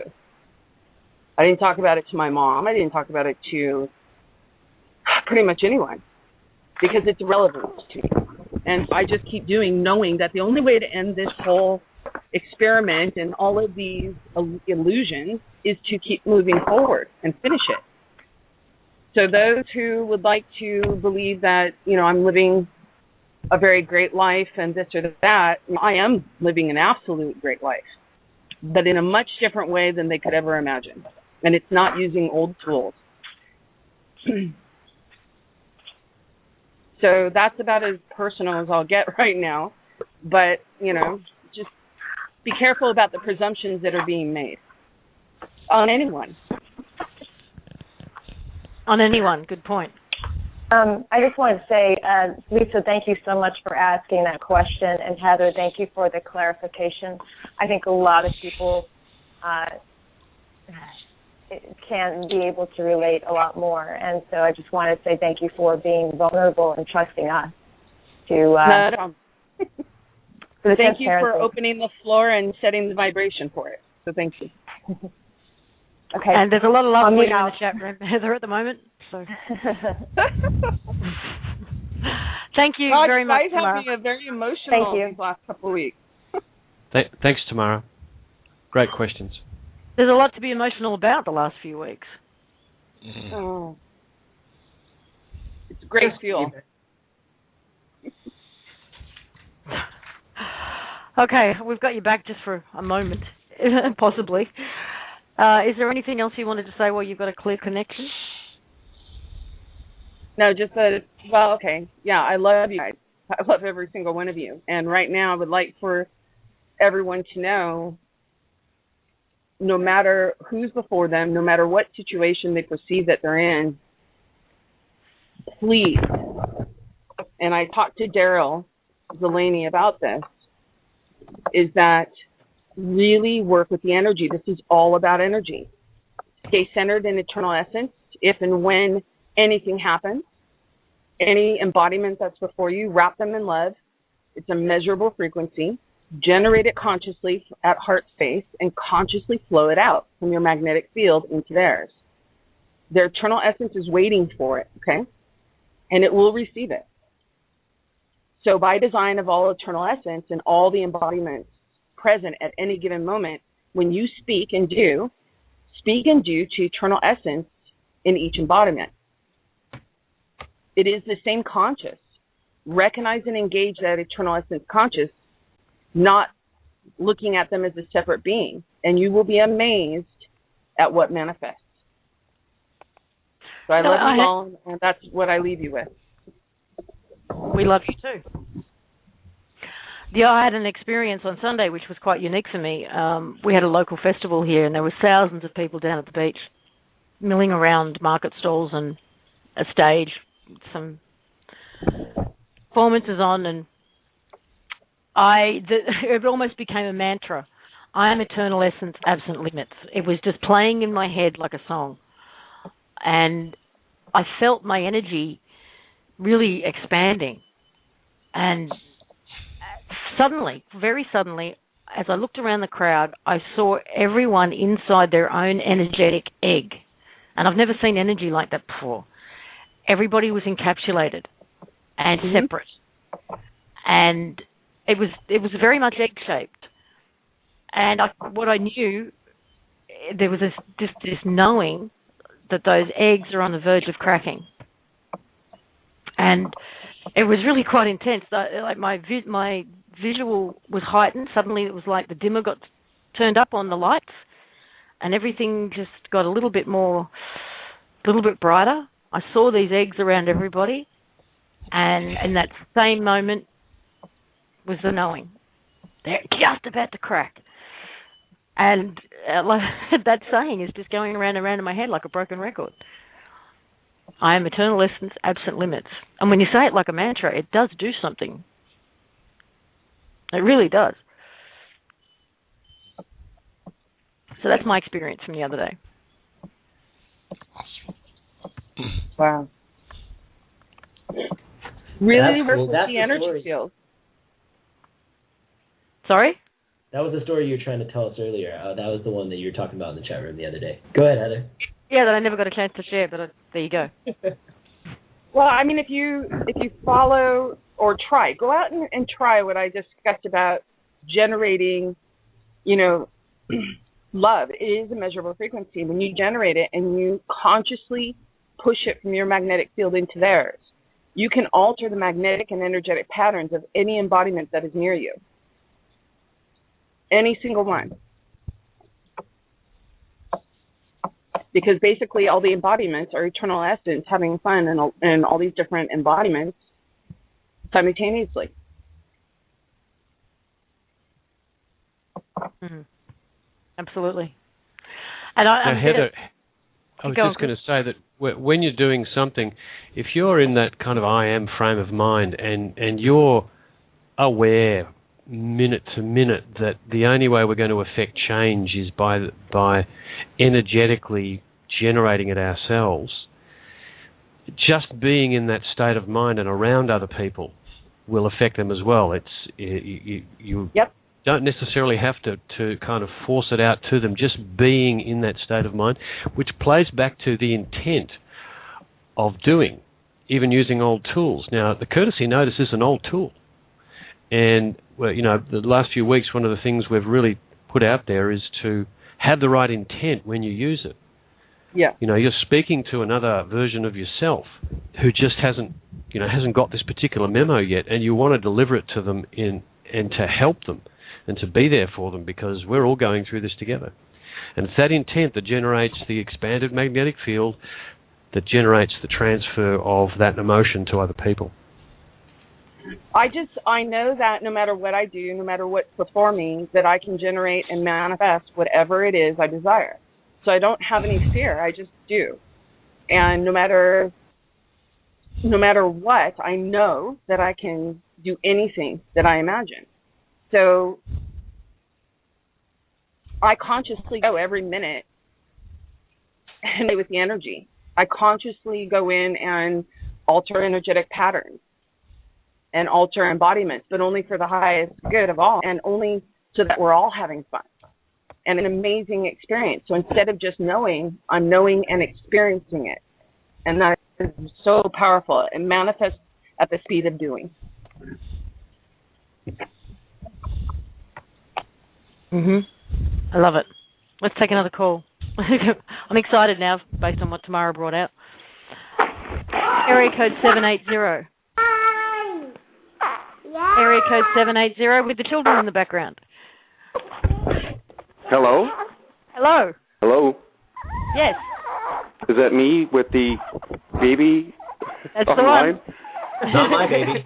It's not mine. Yes, that's baby Zach. He just finished feeding. So. Hey, baby Zach. Okay, I've got a few questions actually, and partially has to do with transparency. And I've noticed a lack of energy, especially over the last few days. It's just kind of escaping me when it seems like everybody else is picking up. I guess I'm concerned. There's lots of positive energy flowing out there, but there's still so much suffering, and we all need to see some sort of light at the end of the tunnel. But my question, was towards Heather and about transparency, in that I know she had commented, I think it was about a week ago, that she was contacted by someone of the powers that were, and they were trying to negotiate this new financial system. But I mean, there was a lack of transparency there. I mean, who was it? What was offered? What was negotiated? And it's sounding today like all of that is moot anyway. So if that's the case, like, why are we concerned with, Navera and it being used, without the best of intentions against us? Did you catch all that? I got most the of it, gist I think. of it. Cracked up for a bit. I got the gist of it. Okay. Who is So, that? Can whoever got all the noise, if you mute out, I can hear a little bit better. Yeah, caller, if you hit baby your Zach. mute button, if you hit your mute button, that should tidy it up. We'll come back to you. Okay. As far as is that better? Yeah, you're not muted yet. I'll mute you from this end, but I'll bring you back out. Okay. As far as there's been a lot of people calling. There's been no negotiations, because in what I know is, how does Eternal Essence negotiate with itself?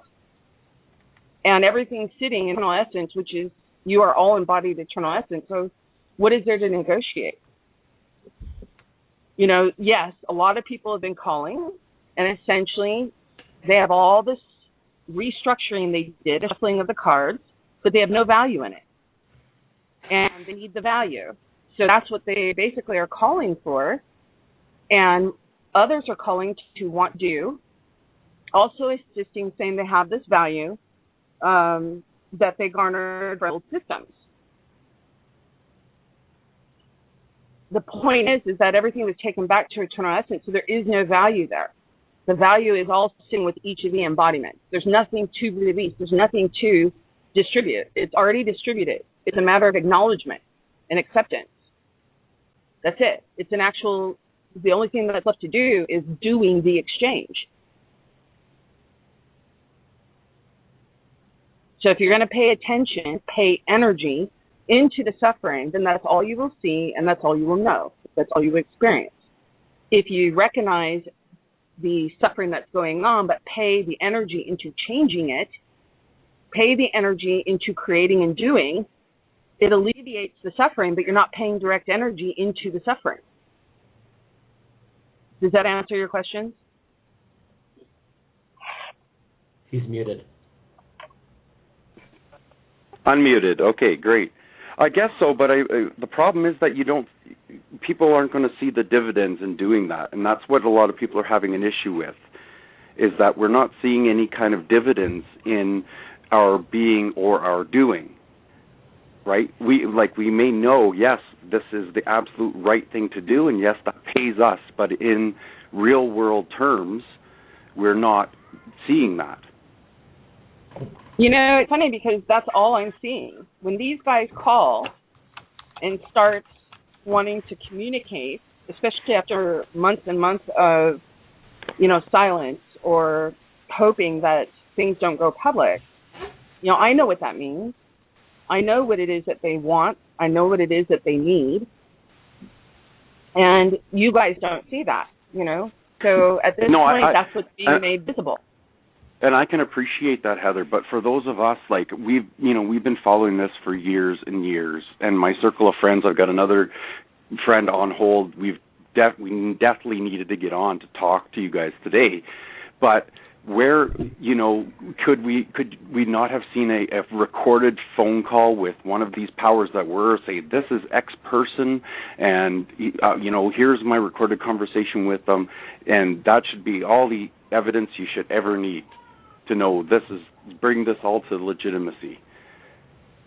So that's what you want, is recorded conversations and transparency, which is what I've been telling each one that calls. I understand. And but like I said, but Heather, my question was that who was it that you were talking to? Sure. All we were told was, someone from the powers that were. And then add on to that. Hold on, let me answer that question first. Question first. The Shang Dynasty, it was my... What? Well, as soon as you said I'll answer that question, your line went, so start again. Okay. From the Shang Dynasty, it was a man named Malik, who works with the Dynasty office. So that's who the conversation was with, and it was short because I had the same internet problems as I do now. So a lot of it was just Skyping back and forth. And let's see here. The other call was from South America or Central America for Switzerland. I haven't had that conversation yet. They wanted to talk to me.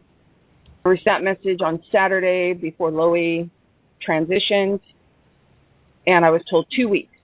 They wanted to have a meeting, and that would be in line with having all the systems RFID chip compliant and basically readying everything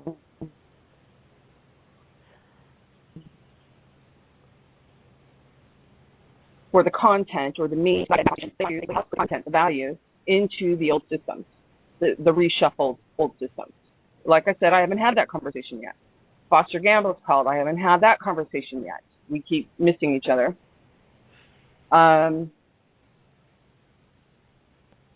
Who's the other one? Swiss Indo? Or is that Swiss Indo? Yes, Swiss Indo supposedly wants to have conversations. The collateral accounts, the global trust. And I've been very transparent. All of it is relevant.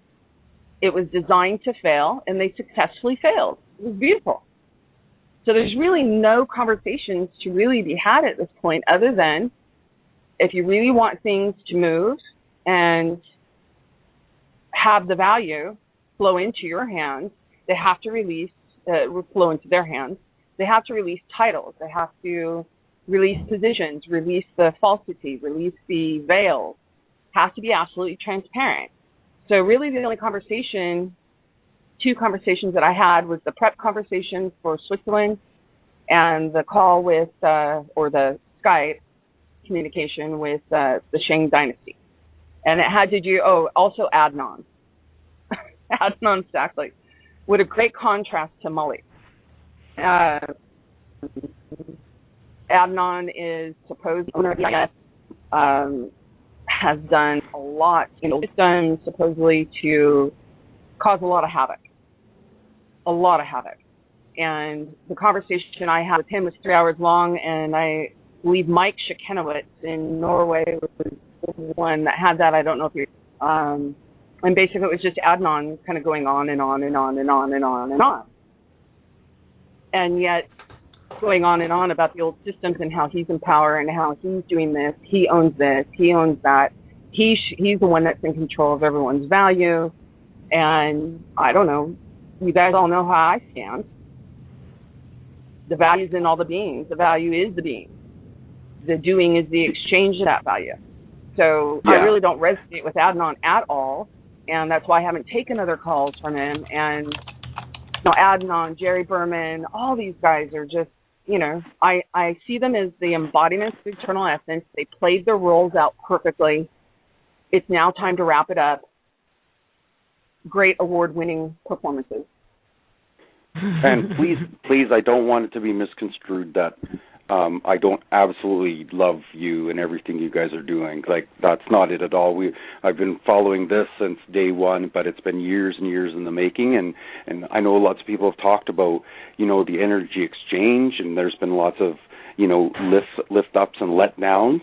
And, I just want to know, when are we going to tangibly see it? I know there's no date or anything like that, but hey, I'd be willing to quit my job today and be myself and do what I need to do. But I don't have that much faith that everything is going to be okay. You heard my 4 kids in the background. You've already been doing the prime energy exchange. That's what the OPPT tool was you guys experiencing prime energy exchange. But because it's really not been done before on a massive scale like that, people didn't identify what it was. However, the embodiments that play the powers that were absolutely did. And in fact, after the OPPT tool was retired or graduated into Eternal Essence, that's when all the phone calls started up. And requests for contact, requests for meetings. So right now what I see is this next point that the people are coming up with. And people are coming to it, the embodiments that played the powers that were, and all the levels which, the highest levels, quote unquote, nobody has seen. And that's what's being made visible now, so that it can be reconciled. So what I can say is this: if you haven't seen that it's visible, I can tell you every piece of it has been visible. It's just a matter of connecting the dots. That is what is being done now. Okay. So I don't want to take up a ton of time. Heather, correct me if I'm wrong. And caller, what was your name again? Dawn. Dawn. Dawn, yeah. Dawn, I'm going to throw a scenario out. Because knowing with what you know and what I know right now, okay, that the fictions are all foreclosed on, that there is no value other than what is embodied, okay, and that basically that they are operating on behalf of a foreclosed entity. Now, suppose you want to take possession of property XYZ, okay? I would go and I would let them, in complete transparency. These are the facts. You have been foreclosed on. You supposedly hold the title to this property, which I intend to take possession of. Okay? I know that you're foreclosed on. I know that I have the value, right, and the intent to take care of this property. Where do we go from here? Open up a discussion. If they say, well, we don't know what you're talking about, inform them. Okay, now you're informed. Where do we go from here?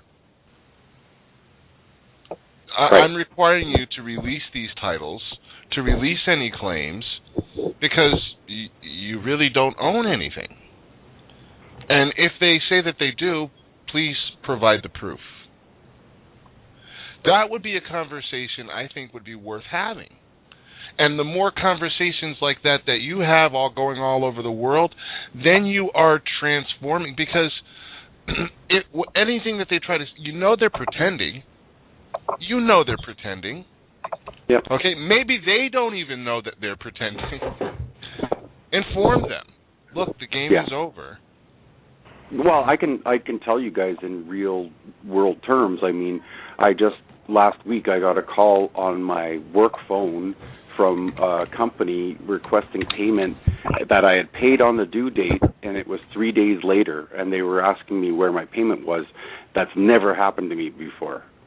I've been able to go, when it was necessary, a month later and make my payment without so much as a question mark. And, it's happened to me on a couple occasions now because I do my internet banking, and it seems like everybody's in a panic to get their hands on whatever money they can. I get that. The only other last point, I swear, was for Dee's post today when they were talking about David and the decoding and that sort of stuff. I feel so stupid reading some of those posts because I read that today and I was like, what the fuck am I reading? I have no idea what this is, right? So how do we get that to be just nice and transparent? Like, now that we've heard the story about it here tonight, that's great, but when it was posted, I was like thrown for a loop. I was calling my buddies and I'm like, do you have any clue what this is about? Or, and like, I have a college education. I don't feel I'm a dumb person, but I was just like, could not relate at all. I don't know how many other people felt that way. Do you get it now? Oh, I understand now, but what I'm saying is that it's, like those of us who are checking all this, that wasn't transparent to me. That was, it was put up as a blurb that I just totally didn't get without any kind of explanation or anything.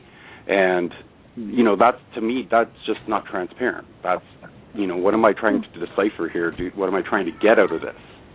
Right. So I don't know how many other people feel that way.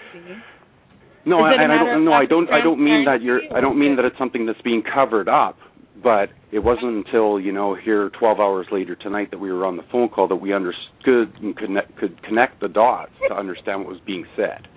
So the necessary background wasn't in the article for you. You know what, Don? I find that I get so pumped full of energy that I have a 20-sentence conversation in my head, and only about 4 of those sentences get out to everybody else, and they have to slow me down and say, wait a minute, what are you talking about? And then I give them all 20 of them, and they get it. So for me, it's a delivery issue. So I'll be more conscious about that. I'd appreciate it because, like, I'm behind you 100,000%. Like I said, I'd be willing to quit my job tomorrow and just get out there and help educate people or build houses, or I'm an electrician by trade. I would gladly go and do my part if everything else was being taken care of. So I just need to see this thing come through to fruition because it's where we need to be. That's beautiful, Don. You're an electrician. Really look at this stuff with your experience in electricity. Electricity doesn't just it's not created. It doesn't cease to exist. It always is. It's just a matter of manifesting it where you choose to have it. So, like, just because my iron isn't plugged in doesn't mean there's no electricity in my wall, kind of a thing. Right. So I get that, and I get a lot of, like, I don't know if it's me, but a lot of Star Wars inflections from you, Heather, and, like, to me that's kind of a you have to unlearn what you have learned sort of deal. Really? I don't watch Star Wars or Star Trek. Oh, I get it. We've got 90 seconds to go, and I just want to say that if we do go over time, it'll be in the recorded archive. But for those of you who are just listening live at Blog Talk, we will lose you. If you've called in, you'll be able to hear if we go over. So thank you for listening. Okay, I'm going to wrap it up. Thanks a million, and much love to all, always. Thank you very much. Thanks, Don. Thanks, Don. And thank you, man. Baby Zach. He sounds fresh. He sounds very fresh. Okay, guys, we're down to 60 seconds. So we only took 2 callers, but they were great calls. and I want to thank them both. They brought out a lot that needed to be said. And thank you to everybody who's joined us on the call. We've got Brian and Bob and Chris and Dee and Scott and Bill and Heather. Thank you, everybody. Thanks for all the listeners. Thanks for the great Skype room, as always. The chat room. See you guys all tomorrow. Thank you. For the Collective Imagination Show. So, okay, see you tomorrow. Good night, everybody. Good night. Bye for now. Thanks Bye. again.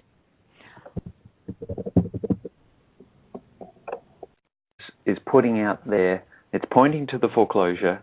It's also offering the terms that you're going to happy to abide by in the future. So expect an action that is the acceptance of those terms and conditions. Expect a letter that writes back saying, oh, this is all crap.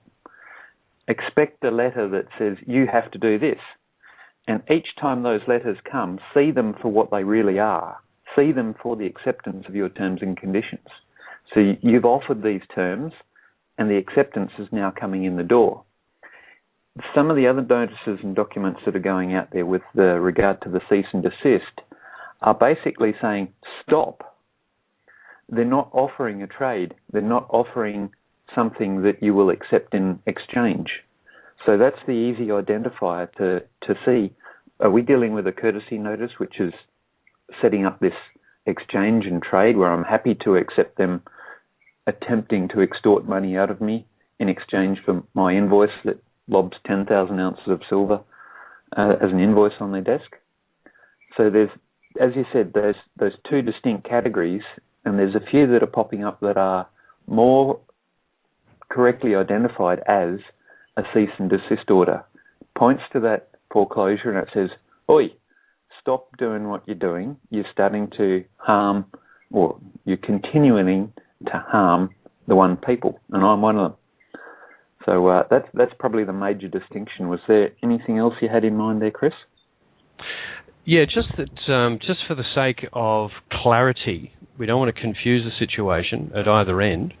If you do want to create one of those documents, that's excellent, because they do energetically inject into the system as well, and they are similar to what Ken and yourself created last week, the foreclosure flyer, which is really foreclosure flyer is informational, and also points out that you may receive one of these courtesy notices if you're involved in perpetuating the slavery system.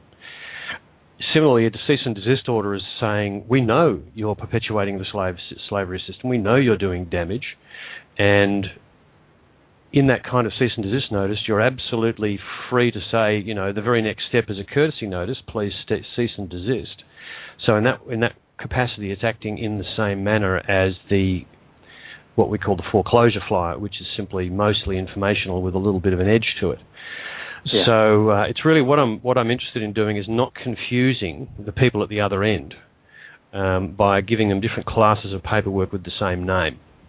Yeah. So if you just bear that in mind, but as far as putting out cease and desist orders, which refer to the OPPT's filings, and putting the recipient on notice that they're doing the wrong thing by the one people, and that they can expect courtesy notices, that's great, and there's ample opportunity to do that because there's ample examples of that everywhere. And anything else you want to add to that, Scott? I have one more thing to put out there after you've made your final comment. Okay. There's a couple I've seen that it's my personal opinion that once things really start heating up, all these people that are behind bars for crimes they didn't commit or crimes without a victim will be set free. But in the meantime, he needs all the love and light and support that he can get in there. So if anybody is inspired to send Patrick a letter and or a book or whatever they feel like sending over his way, I'm sure he would appreciate it. Link in the chat room now. Can you just say it out loud as well, Brian, for those who aren't on the chat rooms? Oh, yeah. The mailing address is the Federal Bureau of Prisons, FBOP, Patrick Cody Morgan, which is all spelt phonetically, 090123779, I believe is his inmate number. And then the P.O. Box is 526-245, and it's Houston, Texas, 77052. I believe he can receive letters. I think they just go through everything that's sent in, but he can receive books, magazines, letters, boxes of chocolate. I don't really know, but I know that he'd be happy to hear from people. So if anybody wants to read about it, the post was put up today at the American Kabuki blog. Lovely. Thank you.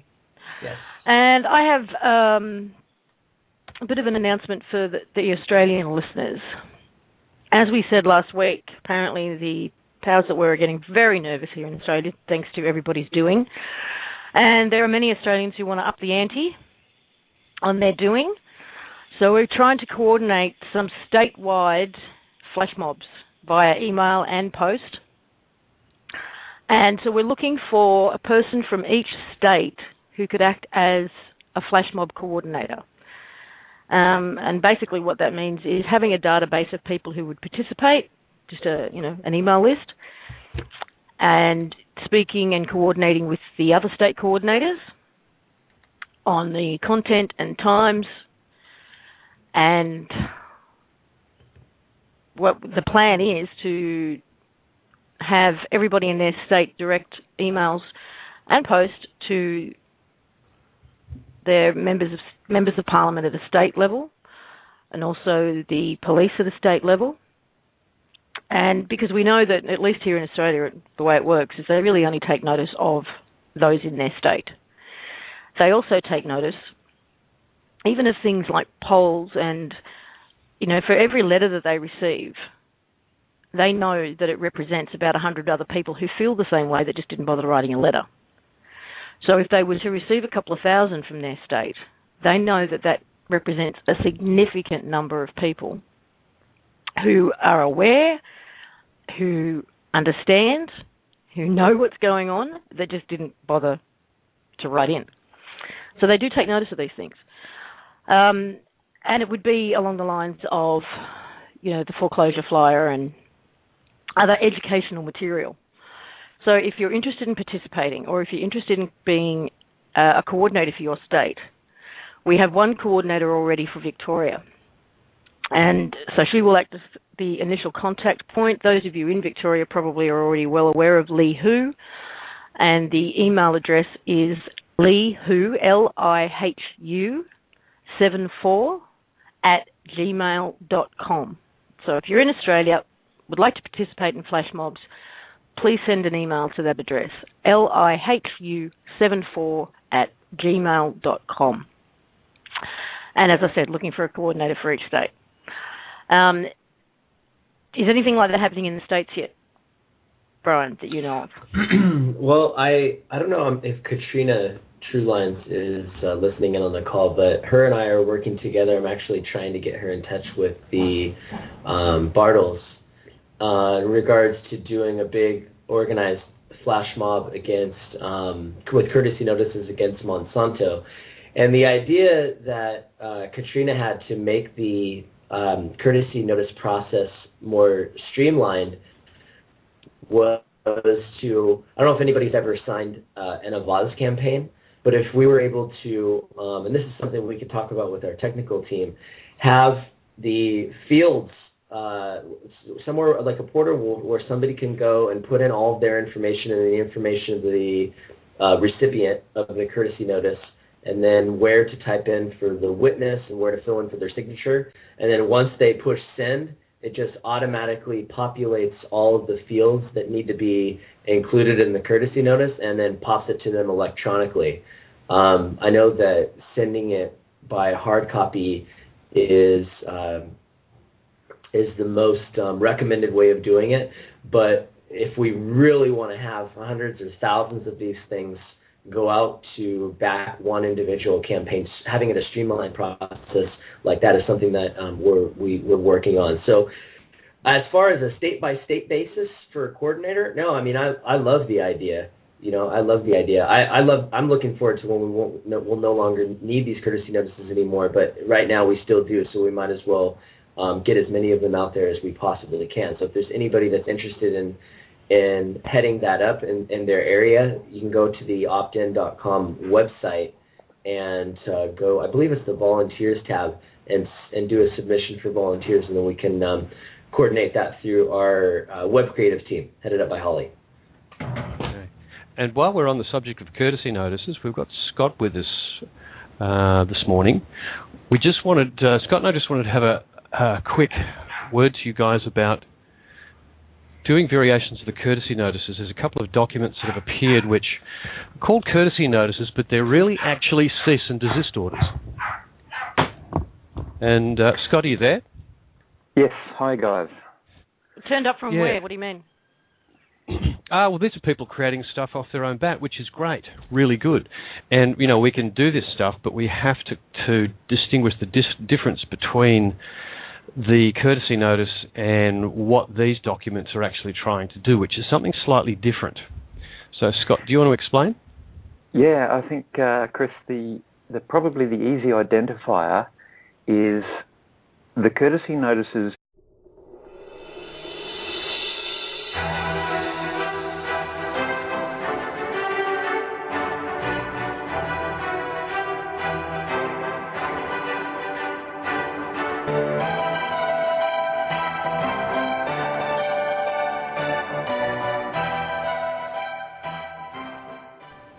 Freedom Reigns Radio Network is not responsible for the views and opinions of the guests or hosts of this show.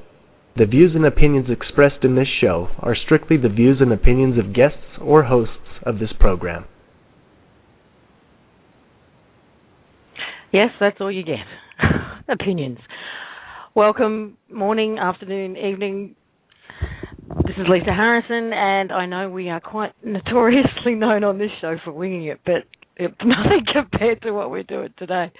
I realised 5 minutes ago that we were going live. So we had a time zone change here in Australia, so completely unprepared. Thought I still had an hour to get ready. But wasn't to be the case, and I think we caught Chris by surprise too, did we? Oh, yeah. Yep. I actually sprinted in here for a different purpose and had looked at Skype and thought, well, you know what I thought? I don't have to say it out loud. So here I am. Exactly, same thing I thought. Hi, everybody. I got caught by the same thing yesterday, actually, with Peter and Michael's show, which was even more drastic because that was 6 o'clock in the morning. You know, is there such a time? Oh, not for being on air, no. So anyhow, we're here, and I think for a 5-minute warning, we've got the whole crew just about. We do. Well, you know, some of us were prepared.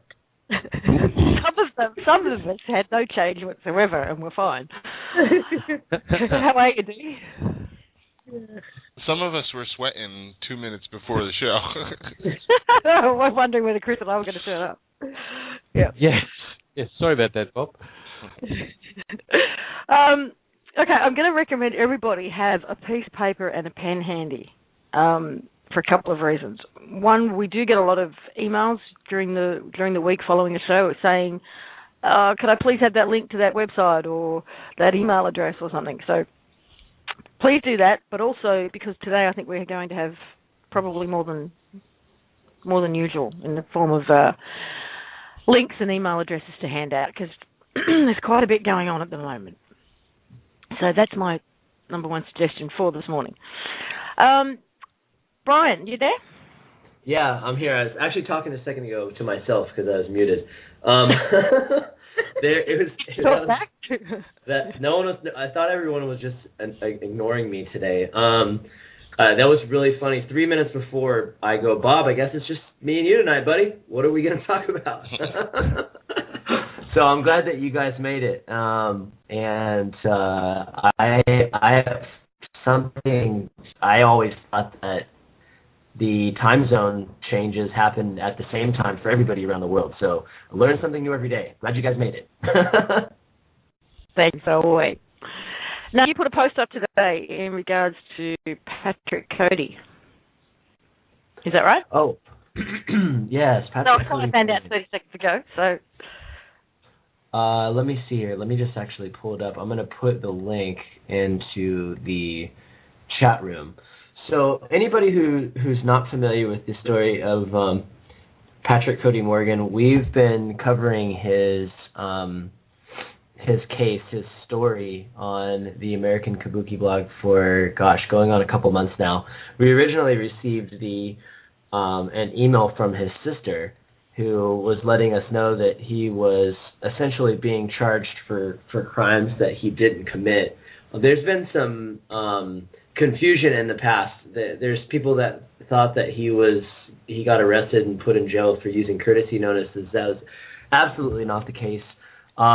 He was helping people he worked in the financial sector, and he was helping people to, training them on how to use documents to protect themselves against the courts and the system, basically helping people to beat the system. And he had, he kind of stepped in and got out of court a number of times. I think we've heard so many cases and stories just like his, especially over the course of the last few months. But finally, they ended up charging him for crimes that he didn't commit. I believe it was mortgage fraud. And so he went up against the court systems without an attorney and basically defending himself, and did it very elegantly. And he was looking like he was going to get himself out of hot water and get out of the charges that were, he was falsely accused of. But they came down hard on him on the day he was in court, and they ended up sentencing him to, I believe, 27 years in prison. So he's behind bars right now. He's in the penitentiary in Houston, Texas, I believe. And so Stacy has been keeping us updated with what's going on. He's has met some very interesting people inside, and through the whole process has kept a very good attitude, and he's educating people, a bunch of prisoners on the inside, on what's going on with the One People's Public Trust. And Stacy's sending him blog posts from the American Kabuki blog every day. He's printing those out, sharing those with inmates as well, and also helping inmates with their paperwork and helping them to defend themselves. So very interesting story. You can find all sorts of different blog posts that I would put on especially in the last 30 days. But the one I put up today is it contains the address where Patrick can be reached if anybody wants to send him a message that he's supported and that we haven't forgotten about him and that we love him, or if you want to send him any reading material. He has a lot of time nothing to do in there whatsoever, so Stacy just sends him lots of books and magazines. So I'm going to put the link in the chat room right now, but Patrick Cody Morgan is the epitome and the description of a patriot, and he's behind bars right now, and he shouldn't be there. And